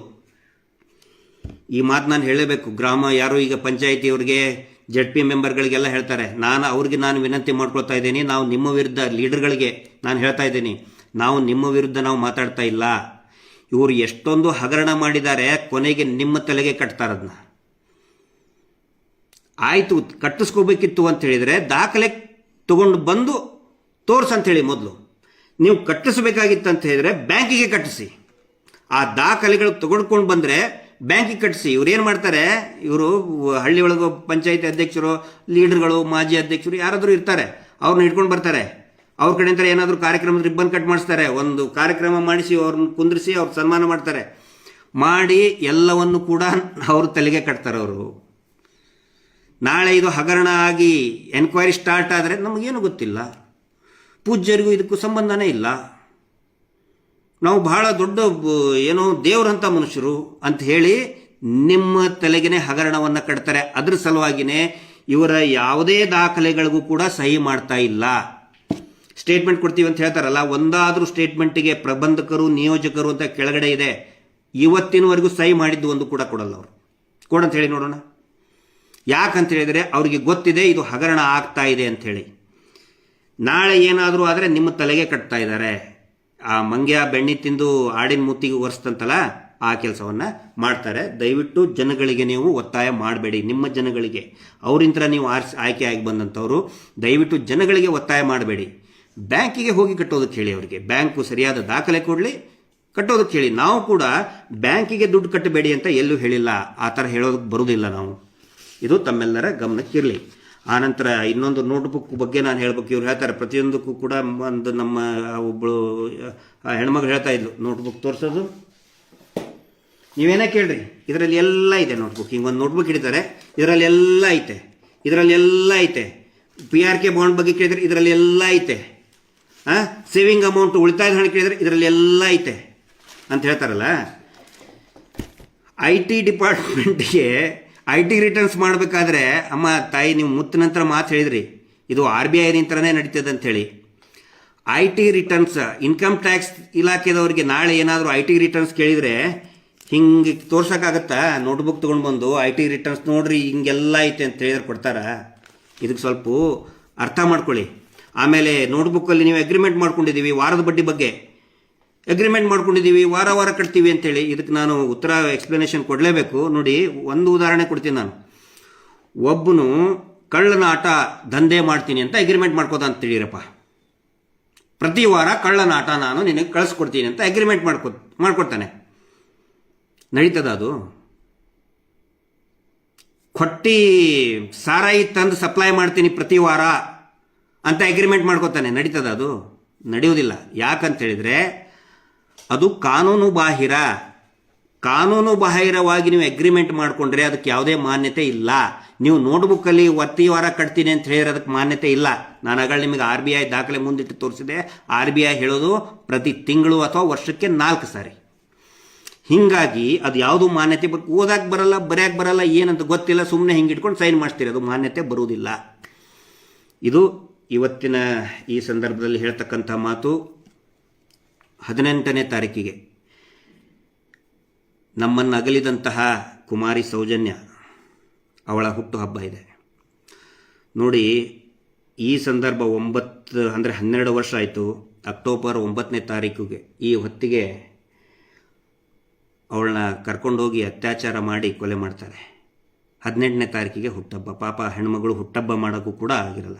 ನಾನು ಎಲ್ಲರಿಗೂ ವಿನಂತಿ ಮಾಡೋದು, ಕೆಲವೊಬ್ಬರು ಕೇಳ್ತಾರೆ ಇದರಿಂದ ನಿಮಗೇನು ಲಾಭ ಅಂಥೇಳಿ. ನಾವು ಕೇಳ್ಕೊಳ್ಳೋದಿಷ್ಟೇ, ದಯವಿಟ್ಟು ಎಲ್ಲರೂ ಕೂಡ ಇದು ಮಂಜುನಾಥ ಸ್ವಾಮಿಯ ಕೆಲಸ, ಮಂಜುನಾಥ ಸ್ವಾಮಿಯ ಸೇವೆ, ಸೌಜನ್ಯ ಹೋರಾಟ ಅಂತ ಹೇಳಿದರೆ ನಾವು ಮಂಜುನಾಥ ಸ್ವಾಮಿಯ ಸೇವೆ ಅಂತ ನಾವು ಈ ಹೋರಾಟವನ್ನು ಮಾಡ್ತಾಯಿದ್ದೀವಿ. 18ನೇ ತಾರೀಕಿಗೆ ಕುಮಾರಿ ಸೌಜನ್ಯಾಳ ಹುಟ್ಟುಹಬ್ಬವನ್ನು ದಯವಿಟ್ಟು ಪ್ರತಿಯೊಬ್ಬರು, ನಿಮ್ಮಿಂದ ನಮಗೇನು ಬೇಡ. ಎಷ್ಟೋ ಜನ ಇವತ್ತು 4 ಲಕ್ಷ 5 ಲಕ್ಷ ಸಾಲ ಮಾಡಿದವರು ಉಳ್ಕೊಂಡಿದ್ದಾರೆ. ಆತ್ಮಹತ್ಯೆ ಪರಿಸ್ಥಿತಿಗೆ ಹೋದಂಥವ್ರು ಇವತ್ತು ಧೈರ್ಯವಾಗಿದ್ದಾರೆ. ಅವರಿಂದ ನಾವು 1 ರೂಪಾಯಿನೂ ಕೇಳಲ್ಲ. ನಮಗೆ ಇನ್ಯಾವುದೋ ಕೆಲವೊಬ್ರು ಹೇಳ್ತಾ ಇದ್ದಾರೆ, ನಿಮ್ಗೆ ಯಾವುದೋ ಫೈನಾನ್ಸ್ ಕಾರ್ಪೊರೇಷನ್ ಅಂತ ನಿಮ್ಗೆ ಅನುಕೂಲ. ನಮಗೇನು ಬೇಡದು. ನಾವು ನಿಮಗೆ ವಿನಂತಿ ಮಾಡ್ಕೊಳ್ಳೋದು, ಕೈ ಮುಗಿದು ಕೇಳ್ಕೊಳ್ಳೋದು, ದಯವಿಟ್ಟು ಎಲ್ಲರೂ ಸೌಜನ್ಯ ಹೋರಾಟದಲ್ಲಿ ಭಾಗಿಯಾಗಿ.